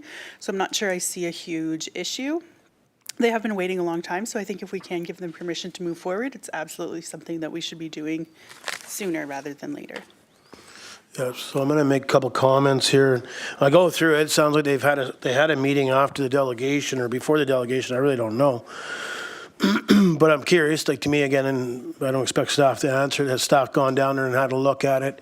You know, we went from a budget to this. That I have reached out to a few Lions Club members and asked if they had any insight into all the stuff that I received in my agenda in regards to a side-by-side, hiring 5 staff. Some are unaware. So I think there may be a concern there. So to me, I need to, I more support a report to find out if we even looked at the building yet.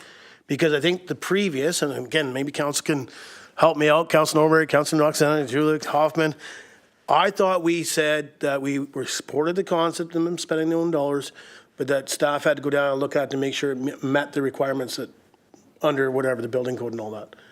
I could be wrong, but I thought that's where we left that off. And then I know they were looking for a support letter in regards to grants they were going to go after, which was talked about in here. And I know Councillor Julick and I talked today, and I said, oh, that's why I signed it, because she thought maybe it just came from me and not as a mayor, but no, it came from the district of Tumbler support letter. So that's what I remember, and don't get me wrong, I know that was a while back when we first started discussing the building. But those would be my concerns, is has staff gone down there, has staff looked at it, has staff seen what the idea is and said, yep, let's do it. And then when I see all this other information that's in here, 79,000 from the South Peace Mackenzie Trust, they're looking for other levels of 54,000, is that from us? Stuff like that, when I look in there. I don't know if our camping fees were increased to $30 a night like they requested. I can't remember. I thought it was 28 something, but I could be wrong. Was it 30? Thank you very much. See, I'm getting old. But there's other things in here that, you know, like adding 2 more stalls. Was that discussed with staff? I'm unaware. Talks about one was where the campground attendant building was, and then it talks about 2 more stalls up top. I'm not sure if that staff has looked at that. So resulting in 3 additional campsites this year. So I'm not sure where we're on that. Councillor Julick and then Councillor Noxana. They don't lease the campground from us. They do it on a proposal, same as Monkman RV Park, do they not? I'm looking. Ms. Torval? Thank you, Council. Yes, the Lions, they have an operating agreement to run the campground. Yeah, so that for me is where they're not a leaseholder. So for me, that falls in a different piece. Because otherwise I would agree with you. Like if they were a leaseholder, then yeah, by all means, but they're not. And so again, for me, to reiterate, for me, it's not about that I'm against them spending their own money or me telling them how to spend their money. It's that I don't think they should have to spend their own money. I think that the property belongs to the district of Tumbler Ridge, and that we need to be responsible landowners and make sure that we're getting the things done that have to be done within a municipal, whatever the municipal something or other, municipal act, and all the laws that come with being in a municipality. I want to make sure that we cover those. And so I don't know what that looks like for them taking down trees and all that other good stuff that comes with making new campsites. And again, not to get into the weeds, but supporting 24/7 coverage. I don't know if their lease makes it so they have to be there 24/7, but from what I can see from this would take away that 24/7 coverage. And that concerns me. Thank you. I got Councillor Noxana, then myself, then Councillor Hoffman. Thank you. Is there a way that we can get district staff to work with them to ensure everything's up to code? I understand their frustration in this. I'd like to see a clear path forward for them. And if it's us holding them up because we haven't done inspections, then that's something we should rectify sooner rather than later. So is there a timeline at least we can give them? Yeah, I don't set timelines. My thing, again, we just asked for a staff report. It might already be done. I don't know. I mean, I asked the question, again, agenda review. I mean, whether, you know, that was on Friday, late Friday I came in for my agenda review. by the time reach out to staff and get a response, right? So I did have those questions. I mean, but to me, a report, that tells us if we've had a chance to go down and look. I mean, again, I don't, so no disrespect to staff or yourself as a counselor. I don't want to say, I want this report and I want it in a week. I don't work, it's whenever staff can get that forward. I understand that they want to be in on April 1st or start something on April 1st, so their emergency doesn't become my emergency. I rely on staff to bring the information back. I just can't put a timeline to it. I mean, you can try. So can I motion that we ask for a report? Can we just go to myself and then Councillor Hoffman, and then I'll come right back to you for that? Councillor Hoffman?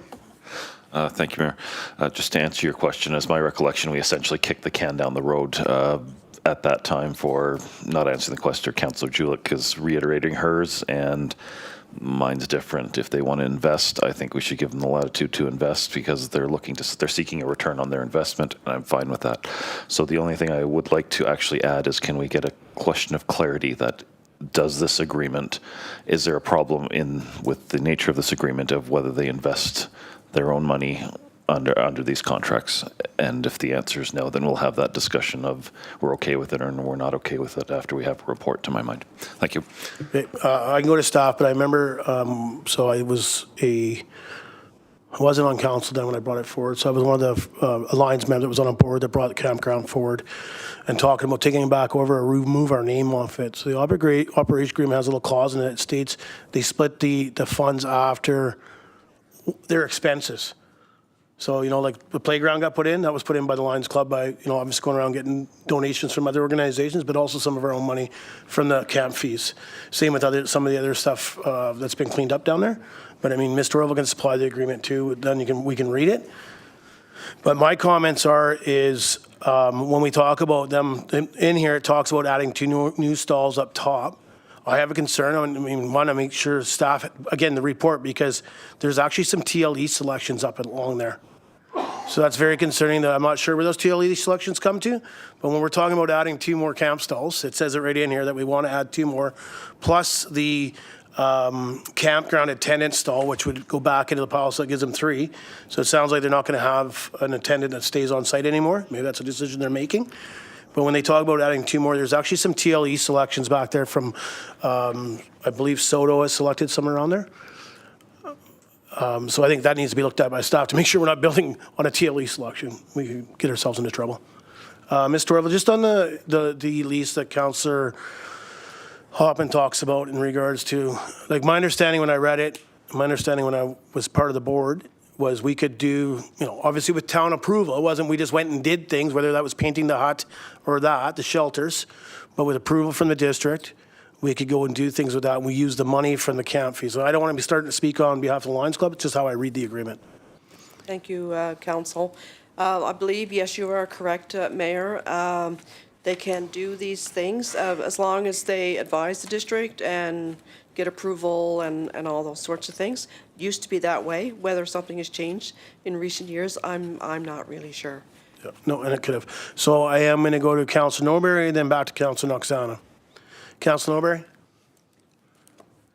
Thank you, Mayor Kakalka. I just want to make a comment that I think the Lions Club have shown great initiative in trying to go fundraise for this project. And I think we should be rewarding that initiative and trying to work with them to expedite this process. I mean, I can appreciate that this is our building and we have commitments, but at the same time, we need to fit the needs of the lease of the operator. And if the operator feels that they can, they have a different avenue to make improvements and they've fundraised for it, I applaud them for it. And I think we should do everything we can to foster and support that. So I think with it, at least with the change to the building, I'd like to see us expedite that. And I think you make good comments about the stalls. And that kind of goes back to this. I think we should be having some conversation about that. Just so we're all clear about where they go, make sure we don't have any issues, because issues always arise when you don't think about it. So thank you. Thank you. Councillor Noxana. Thank you. I'm going to make a motion that we ask for a report to ensure that work that needs to be done down at the Flatbed Campground and the work that wants to be done, for example, the additional stalls, is up to code and following the agreements, and that we're not encroaching on anyone else's land. Okay. Can you just read that out to make sure staff capture it? Nice and slow. I'm motioning that we ask for a report to ensure what the work that needs to be done and the work that they would like to be done, so wants to be done, i.e. the sites added, has plans that are up to code, their agreement is being followed, and we're not going to encroach on any other land, any other land, yeah. Yeah, no, that's good. Okay, I'll take a seconder. I'll second that. And discussion, so I'll just make a comment. If you can just, and the comment's really not about your motion yet, if you can just supply that motion just to staff to make sure they got it. Just sometimes it's just easier. I 100% support that motion to make sure that we have the right information. Like I said, my understanding, I'm not sure if staff's already been down there, but when we talk about the additional stalls, and I appreciate you adding that to your recommendation in regards to making sure that we're not on anybody else's land, because there is some TLE selections down there, so I do support your motion. So, thank you. Councillor Julik? Just, I guess I feel like I maybe misrepresent myself. It's not that I absolutely support them spending their money. But to your point, even, Councillor Hoffman, you say that they're protecting their investment. They don't have an investment, and that's the part that concerns me.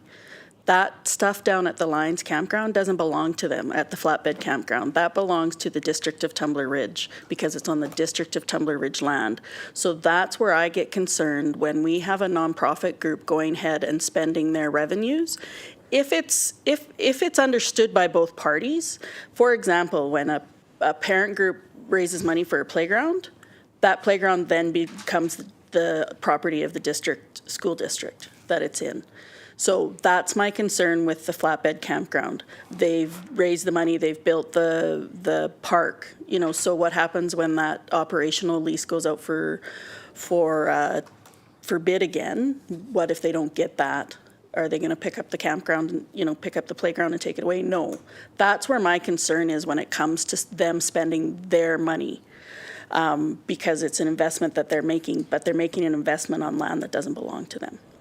I appreciate the TLE note. I'm really grateful that you thought about that. I can't read maps very well. So there's that. And then I would be concerned about the environmental end of it and stuff like that, because it's on the hill. What does that look like for erosion and all of that stuff? So that's definitely a bigger concern of mine. So that's where I can support this motion that's on the floor. Absolutely.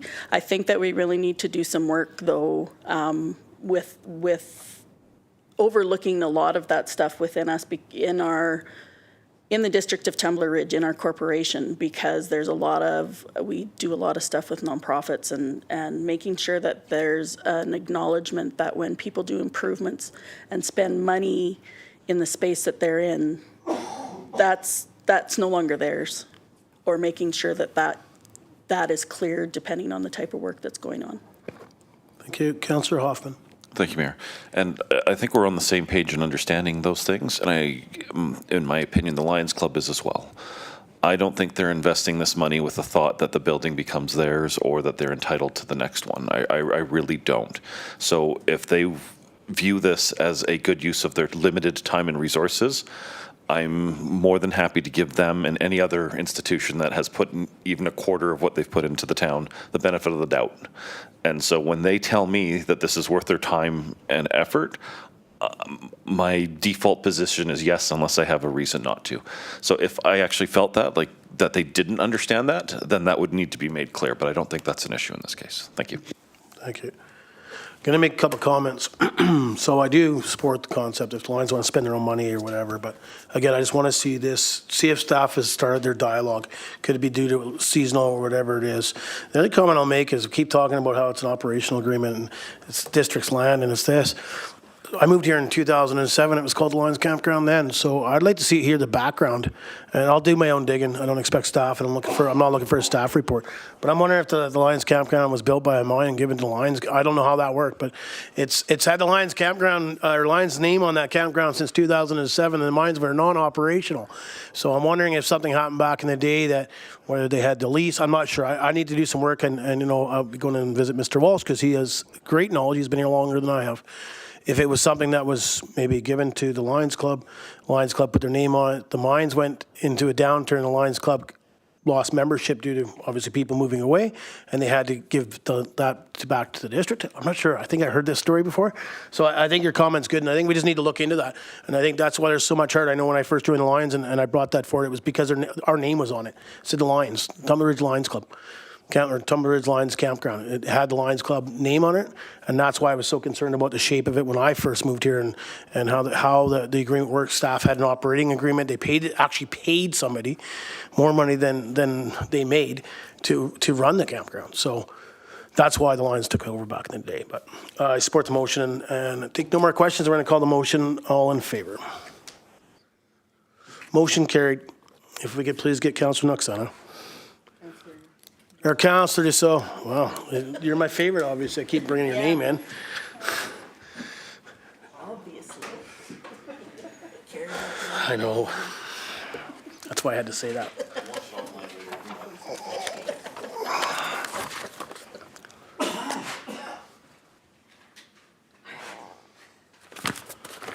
Okay, anything else Council like to bring forward? Councillor Julik? I would like to make a motion that we bring 7.6 forward for discussion. Seconder? Councillor Dussault? All in favor? Opposed? Carried. Councillor Julik? Is this area not the area where there has been equipment installed for disc golf? I believe there's been a couple spots put there for things that are moved there. There's nothing there in the wintertime. I think it was just in the summer. Ms. Torval? I am not sure of the exact location of where the disc golf baskets are located. My understanding, I think, if I know where this is, and I believe there was a couple, I think last summer I've seen a couple in this area. To me, it doesn't mean that those guys couldn't move. I mean, they have them. I've never played it, to be honest. I haven't walked, but I know I've seen them along the tree line when I've walked through there. So it doesn't mean that they have to be out in the open, my understanding. But Councillor Noxana? Thank you. I appreciate the Saddle Club bringing forward this proposal and what they'd like to do with the land. My concern is that the WNMS has already approached us asking specifically for land. I'm not sure if it would overlap or if it's right beside there.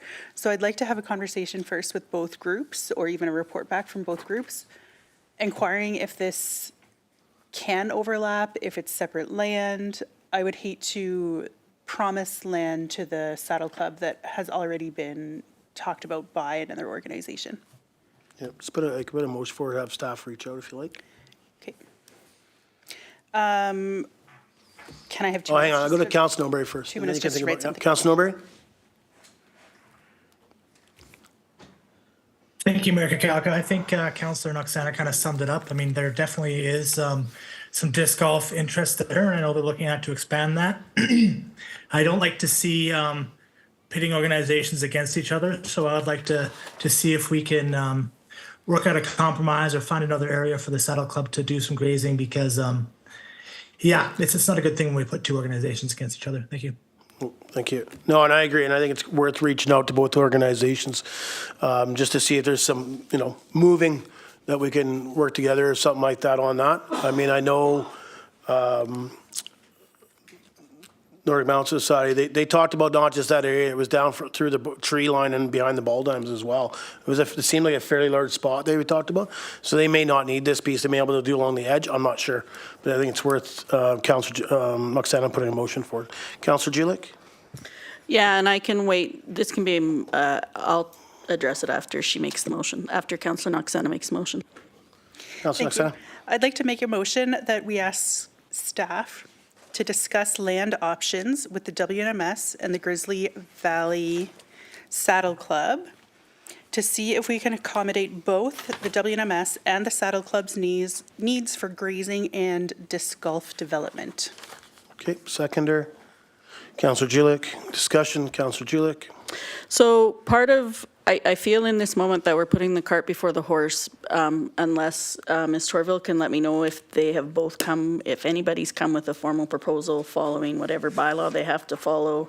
Like, this is a letter, but I don't imagine it's the steps that they would need to follow to ask for a lease, all of that stuff. So I absolutely support the motion on the floor, because I agree with Councillor Noxana and Councillor Norbury trying to find a solution for both of them, absolutely. I'm just wondering if we're putting, like I say, because if we don't have anything formal ahead of us, you know, maybe we're doing this for nothing. Yeah, no, I agree with you. Mr. Orville, I mean, I'm not sure this is the start that they would do, looking for support and then talking with staff. I'm not sure how that works. Thank you, Council. This is the initial request from the Grizzly Valley Saddle Club for the prospect of leasing that property. Okay, thank you. Councillor Julik. So I'm wondering what the cost would be like. So if you know, so they've put this ahead saying they want to do this, do we have to then, like, my thought is do we have to survey it? Do we have to do that kind of stuff? Is there a permit they have? You know what I mean? Like, is there other steps besides this, or do we just say, go ahead and have this conversation and then have them both come back and do those next steps? That kind of thing. Like, I'm wondering if there's a cost for either club.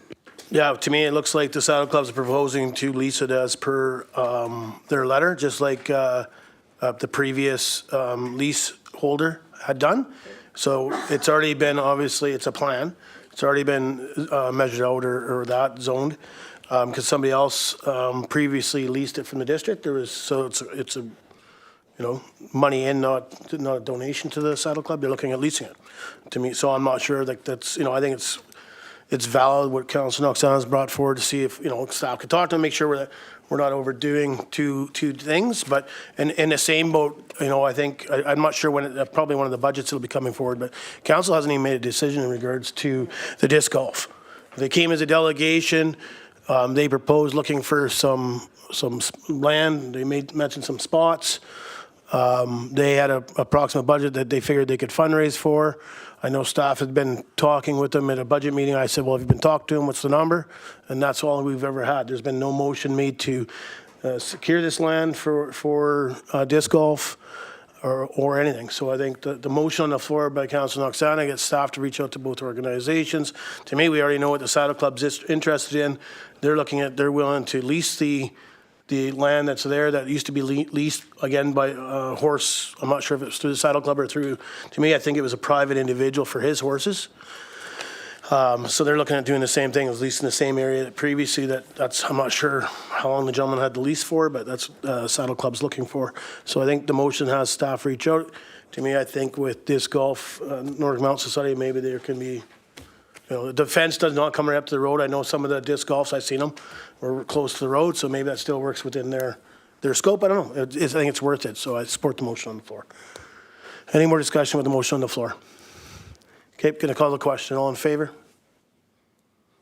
Motion carries. Okay, I'm going to bring 7.7 up for discussion. Seconder, Councillor Julik. All in favor? Carried. So I know I was reached out, and again, I explained to this group just to reach out to Ms. Torville.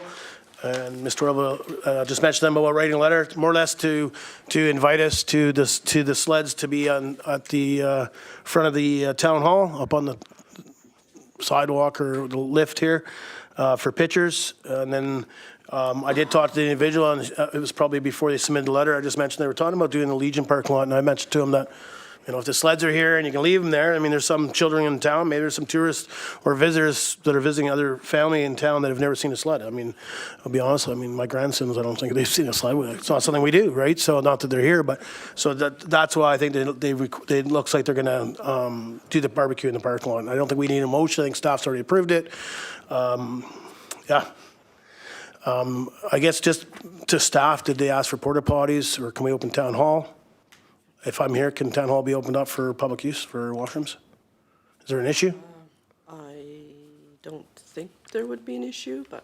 Are we better off to have porta potties? Because I'll make the motion if that's preferred by staff. To me, when you're having people here and a barbecue, Mr. Orville? Sorry. Don't be sorry. Maybe if I could make a suggestion that you make the motion that we supply the porta potties if required. Okay. Because I'm not sure what their alternative plans are, what their arrangements that they made. Yeah, no, and I agree, and they might have their own, but just in case.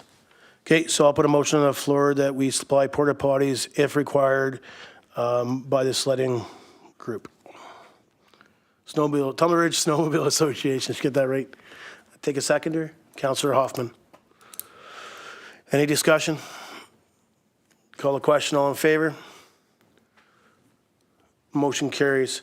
Mr. Irwin, just a question, again, I don't want to get into where we're going and what's the next step, but for street sweeping, I seen it out today.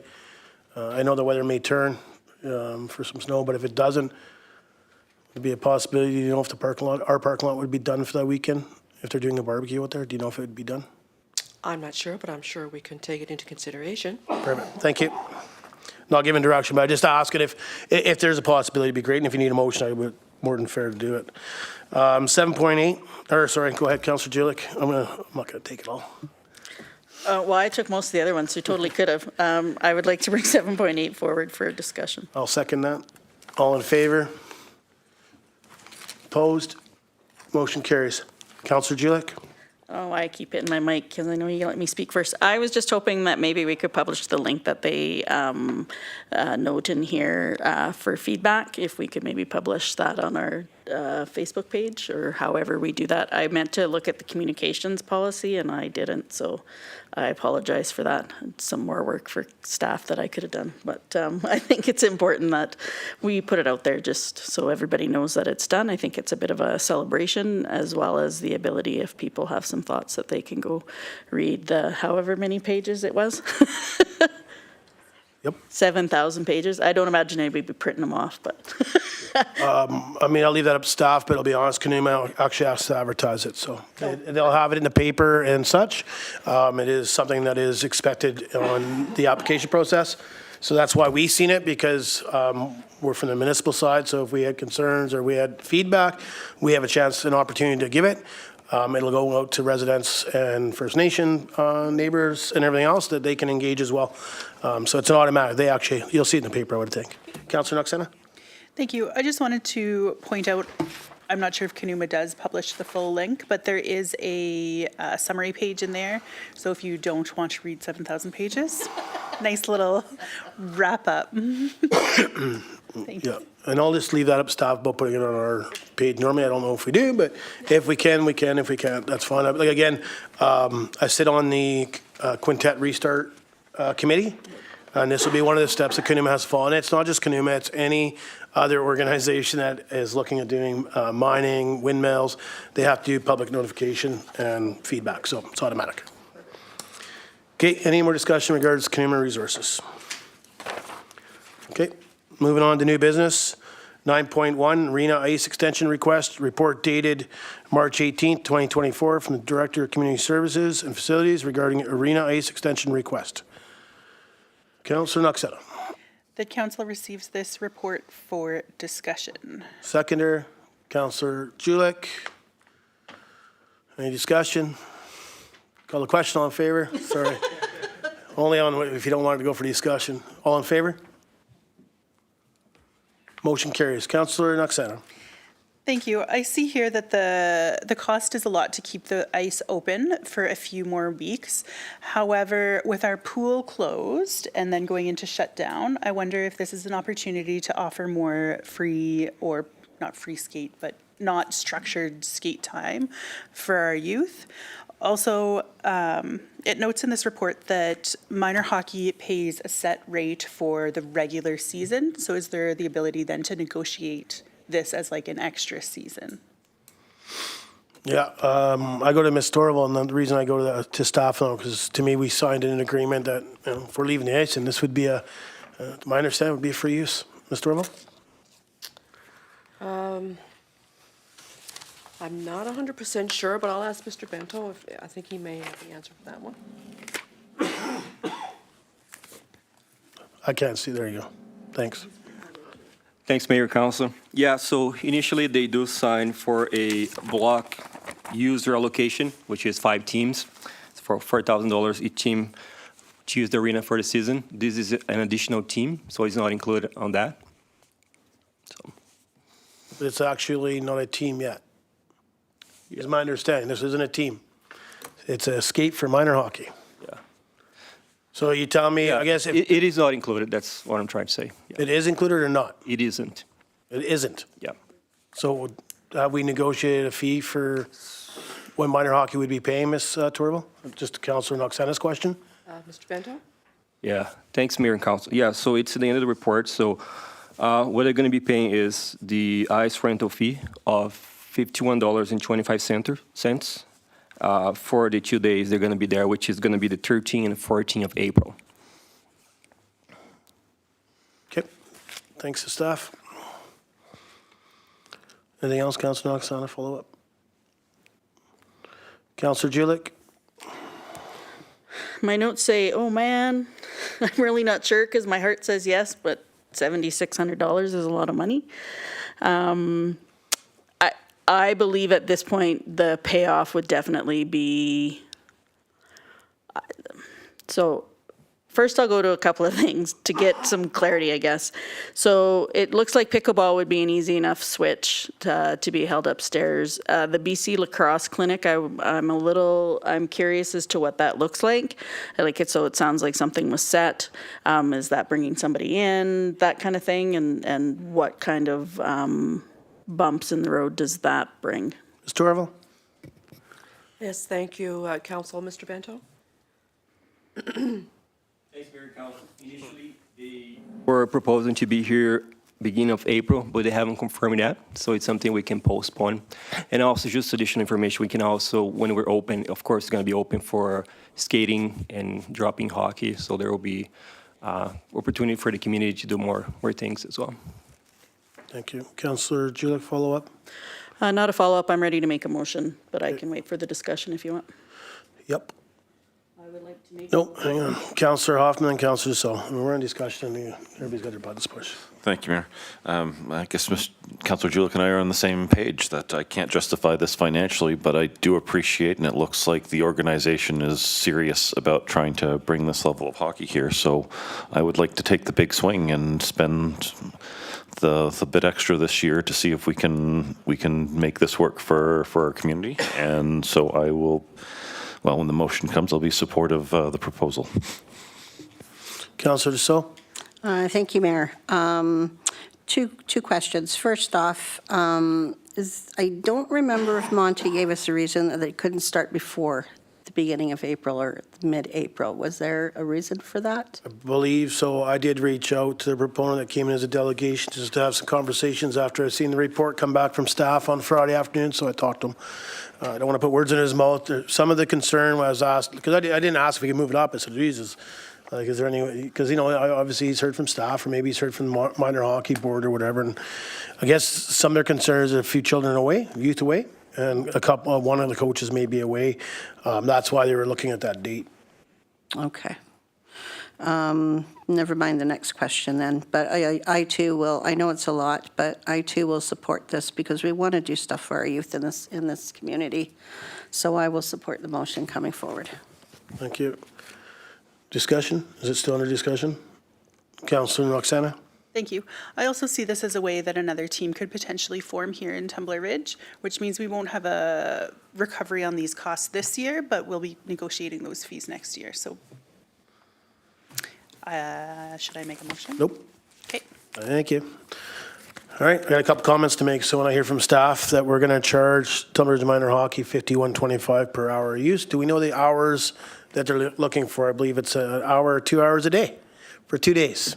Ms. Torval? Thank you, Mr. Bento. So we're looking at, just to Ms. Torval, if I can just get clarification on the hours, is it, I know I've heard a couple different options come from the delegation. Is it an hour a day for 2 days, or is it 2 hours a day for 2 days? I believe they're 2 hours. Okay. Yeah. So when I look at that, and I understand, don't get me wrong, I'm all about hockey and youth and anything we can do. We're talking about recouping about $200. That's a huge amount of taxation money, in my opinion, to keep the ice in. When the delegation was here, that was the reason I asked the one question, was would this hinder the team being established if we weren't able to offer the ice extension waiting for a staff report? His comments were it would not. They would just do it in August when the ice goes in. I know I've heard it from council that we can recoup costs. I just heard from staff it's $4,000 a team. That's what our contract is now. So we have the 5 teams. This could be 6. So we're going to gain another $4,000 for an $11,000 expense. Understandable that we could maybe see some drop in hockey fees or public skating fees, possibly.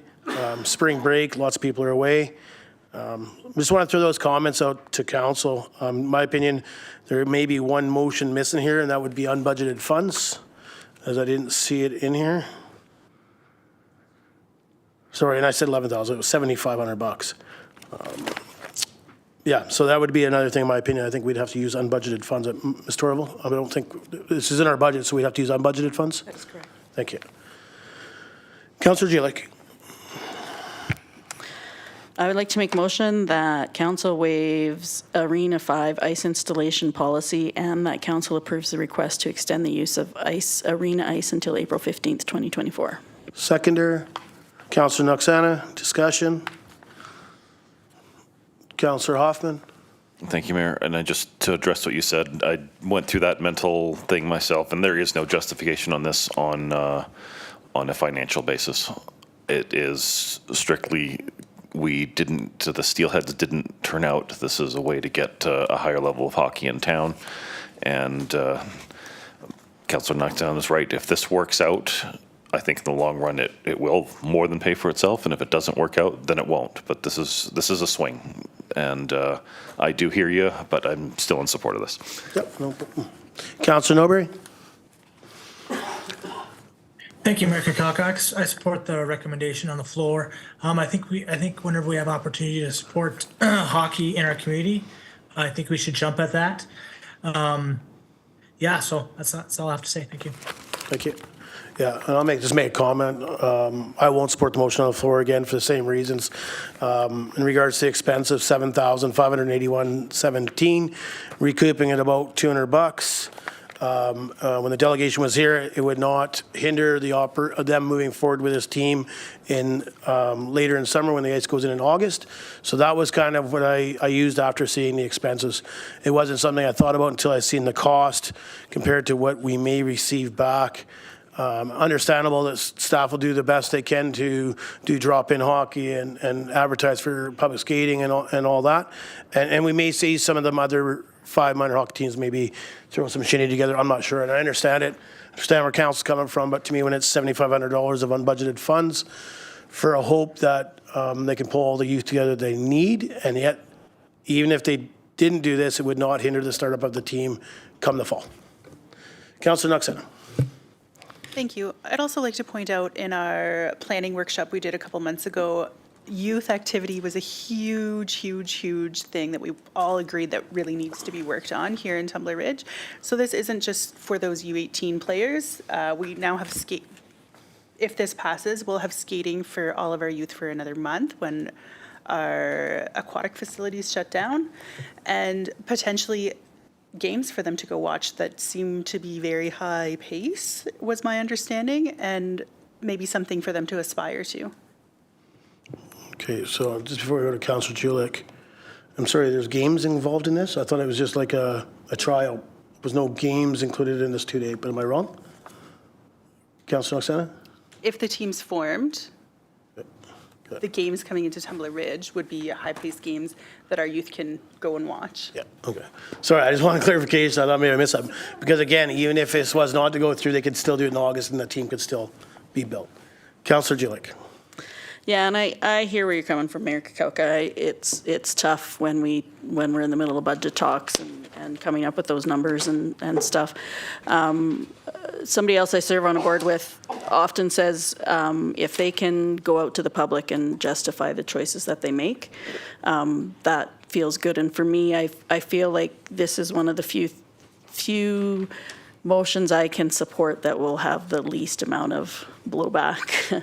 I think that our community is pretty big on hockey and youth, and while I understand there's not going to be an evening of the expense and the revenue on this one, I'm okay to support it as is, just for those reasons. No problem. Thank you. Okay, going to call the question. All in favor? Opposed? Mayor Kukalka is opposed. Motion carries. Okay, I'll need another motion to use unbudgeted funds for $7,581.17. Councillor Julik. I make a motion that we approve the use of $7,581.17 of unbudgeted funds in order to support the previous motion. Seconder, Councillor Hoffman. Discussion. Call the question. All in favor? Opposed? Mayor Kukalka is opposed. Motion carries.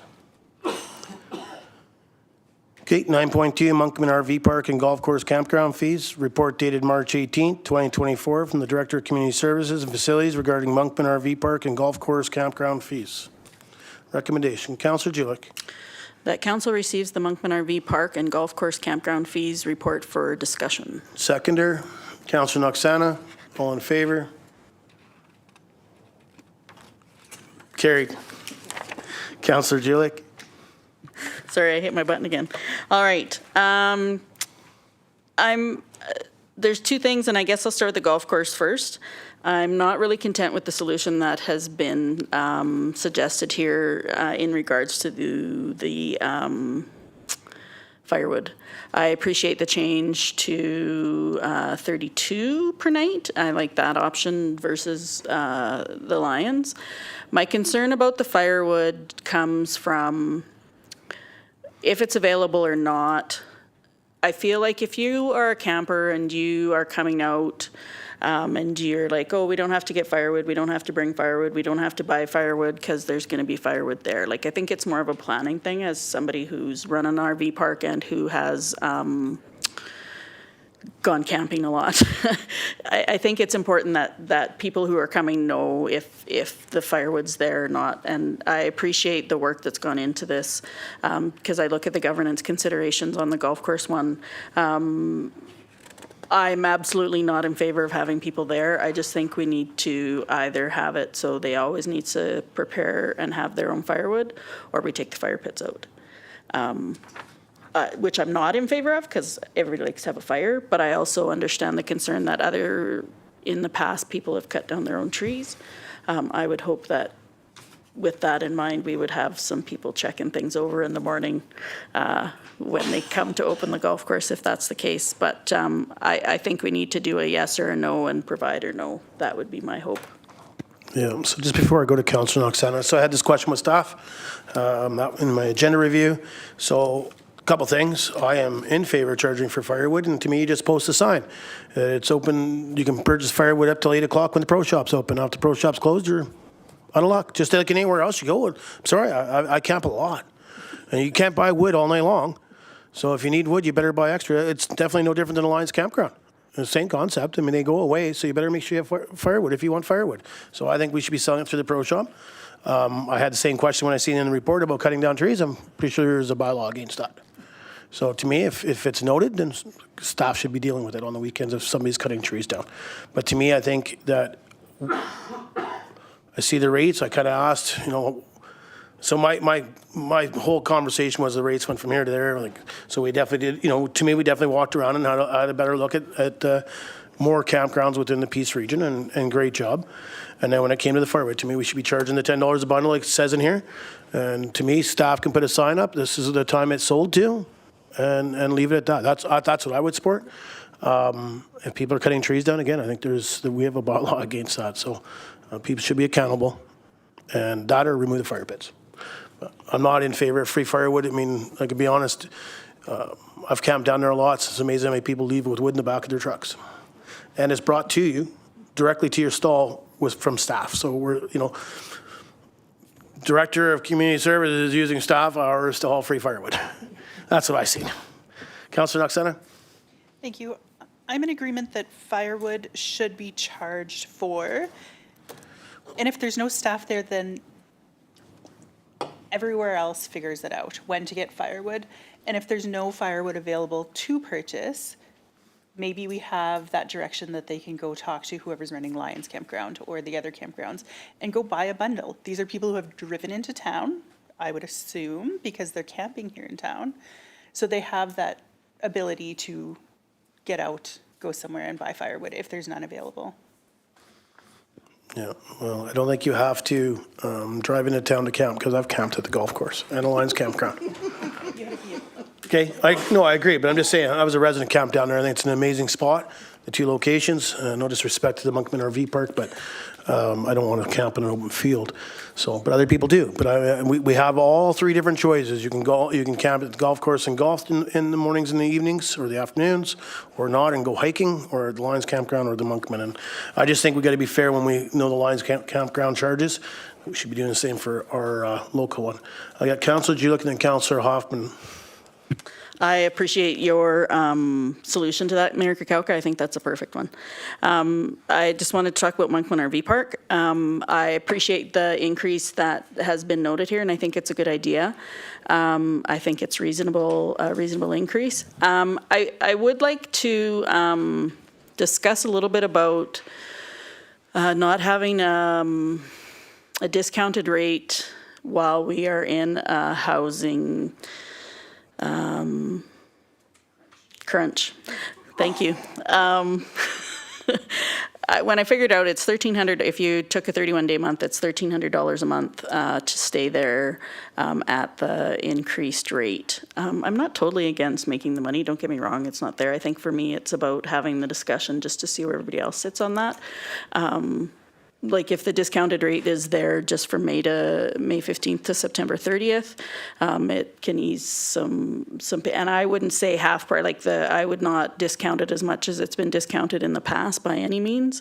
Even if we got it to a place where it's about $1,000 a month is kind of where I was thinking. But again, I know that's playing in the kitchen a little bit. I guess for me, what my point is that with us having a housing crisis, I would rather see the campground full, and I feel like it might get full based on for the summer months if we gave a little bit of a break there, but it might be full if we don't. So I'd looking for other thoughts on that.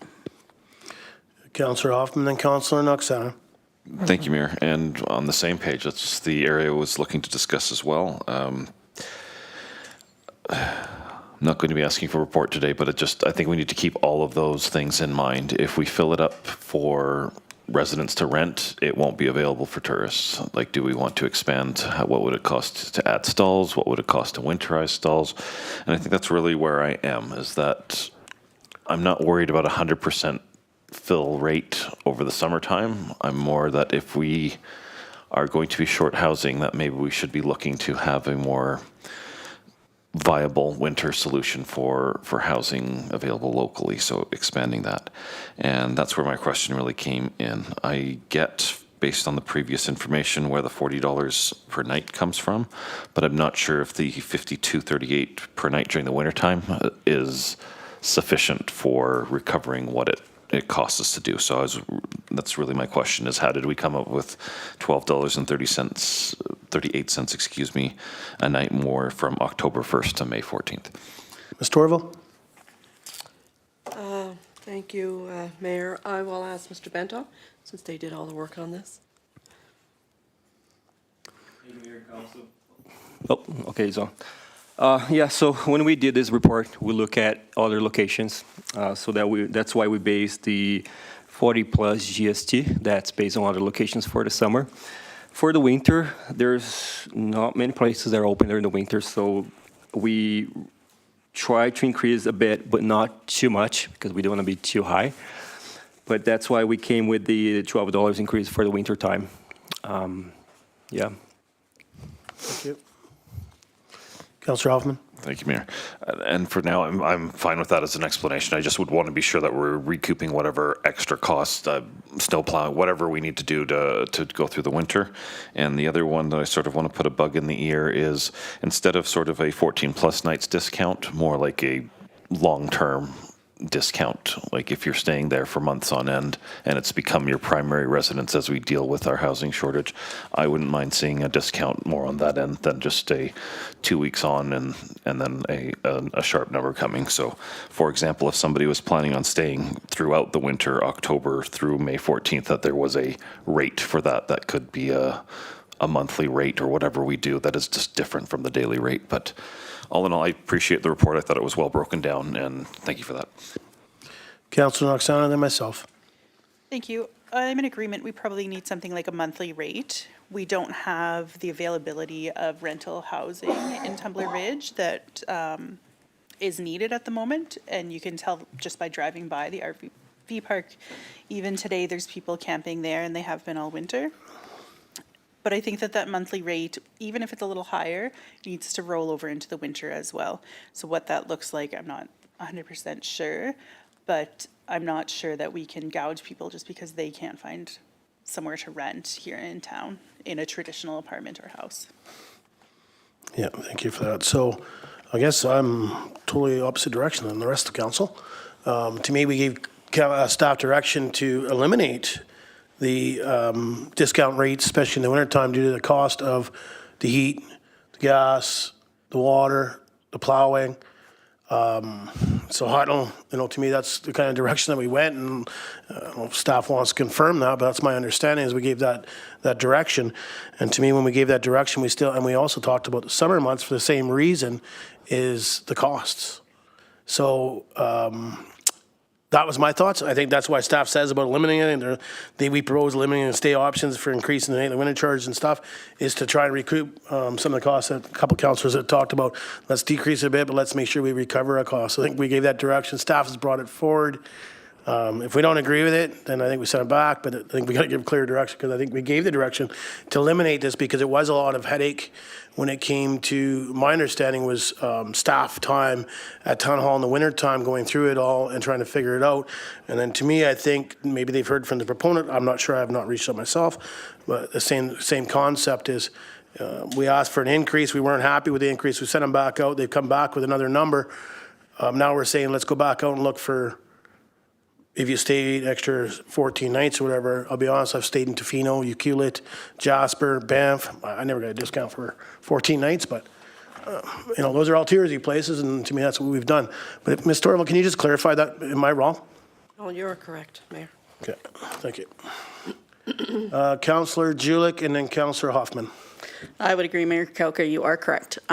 Just to be clear, I don't have a problem with the winter cost, and just because I think the costs are there, and I wonder, I know what the contract is for Monkman RV Park with our operator out there, and I know that we don't have to break even on all the things. I'm wondering, do we get a separate power bill for the RV park? Like, is that separate? Is there some way we can figure out what that, because that's going to be the major cost?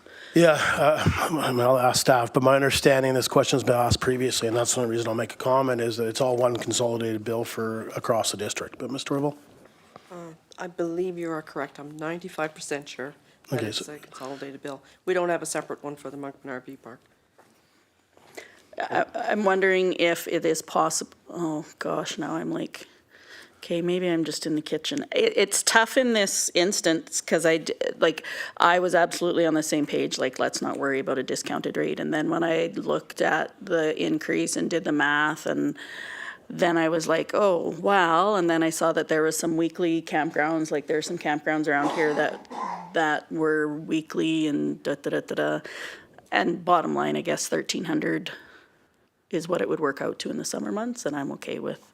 In the grand scheme, if they stayed at a hotel, it would be different. And I'm having a hard time separating that, so I think out loud, sorry. Okay, I'm going to go to the next person, because again, we are running late here. Councillor Hoffman. Thank you, Mayor. And yes, your recollection, I fully agree. I think where my weaving comes in is that it's not, when I treat it as a tourist place that somebody's coming to visit, I'm not in favor of you reach 17 days, so we're going to drop your rate 40%. But for those that need a place to stay in town, that are, whether it's working for the mines or something else, I would like for them to have a place, and I don't see much overflow available anymore, with the hotels essentially being booked up for temporary business uses.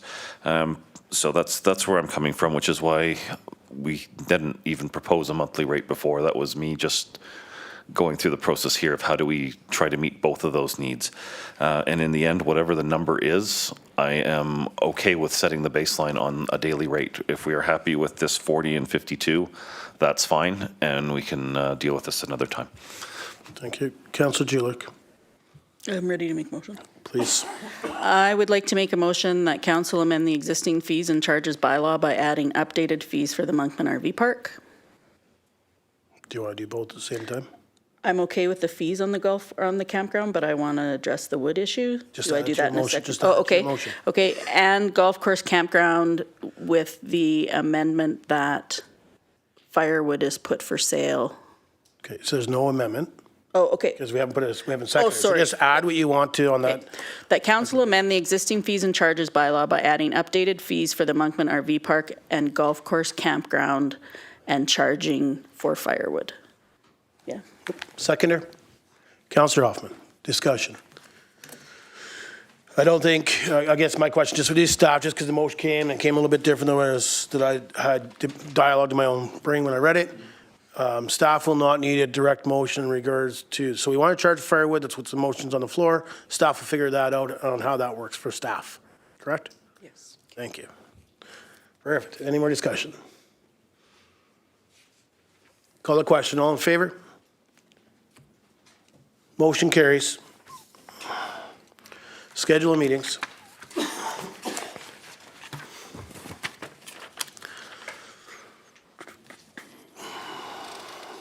So just for everybody's information, Monday, the 25th, budget meeting.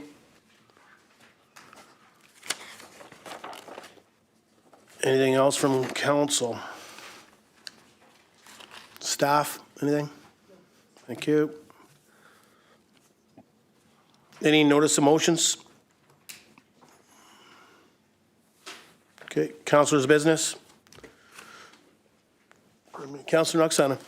Thank you. I just had an NDIT meeting last Friday. It was a good meeting. We ran a bit long, but lots to discuss. The biggest one was we had a presentation from an organization called PacificCan, and they have a Northern BC branch, and what they are basically is a federal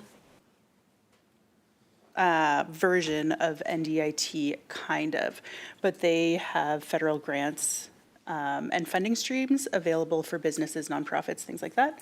So if anybody watching this meeting has any interest in businesses, nonprofits, funding, anything like that, reach out to PacificCan. They have a head office in Prince George and also a guy working at Fort St. John. So lots of really good information they had there. Perfect, thank you. Councilor Dussault? Thank you, Mayor. I just wanted to let Mayor and Council know that I went and took in the fly fishing with the Junior Rangers at the pool. It was pretty cool to watch. Yeah, it was really, really neat. So I'm really glad that we did that for them, and they were really able to have that experience before they go out to the lakes and to the rivers. Perfect, thank you. Any more councilors' business?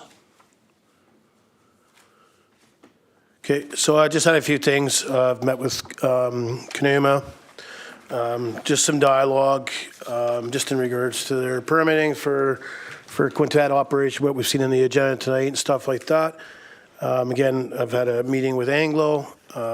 Council is aware and received an email from me just in regards to the 6 months obligation by Kanuma and PRC.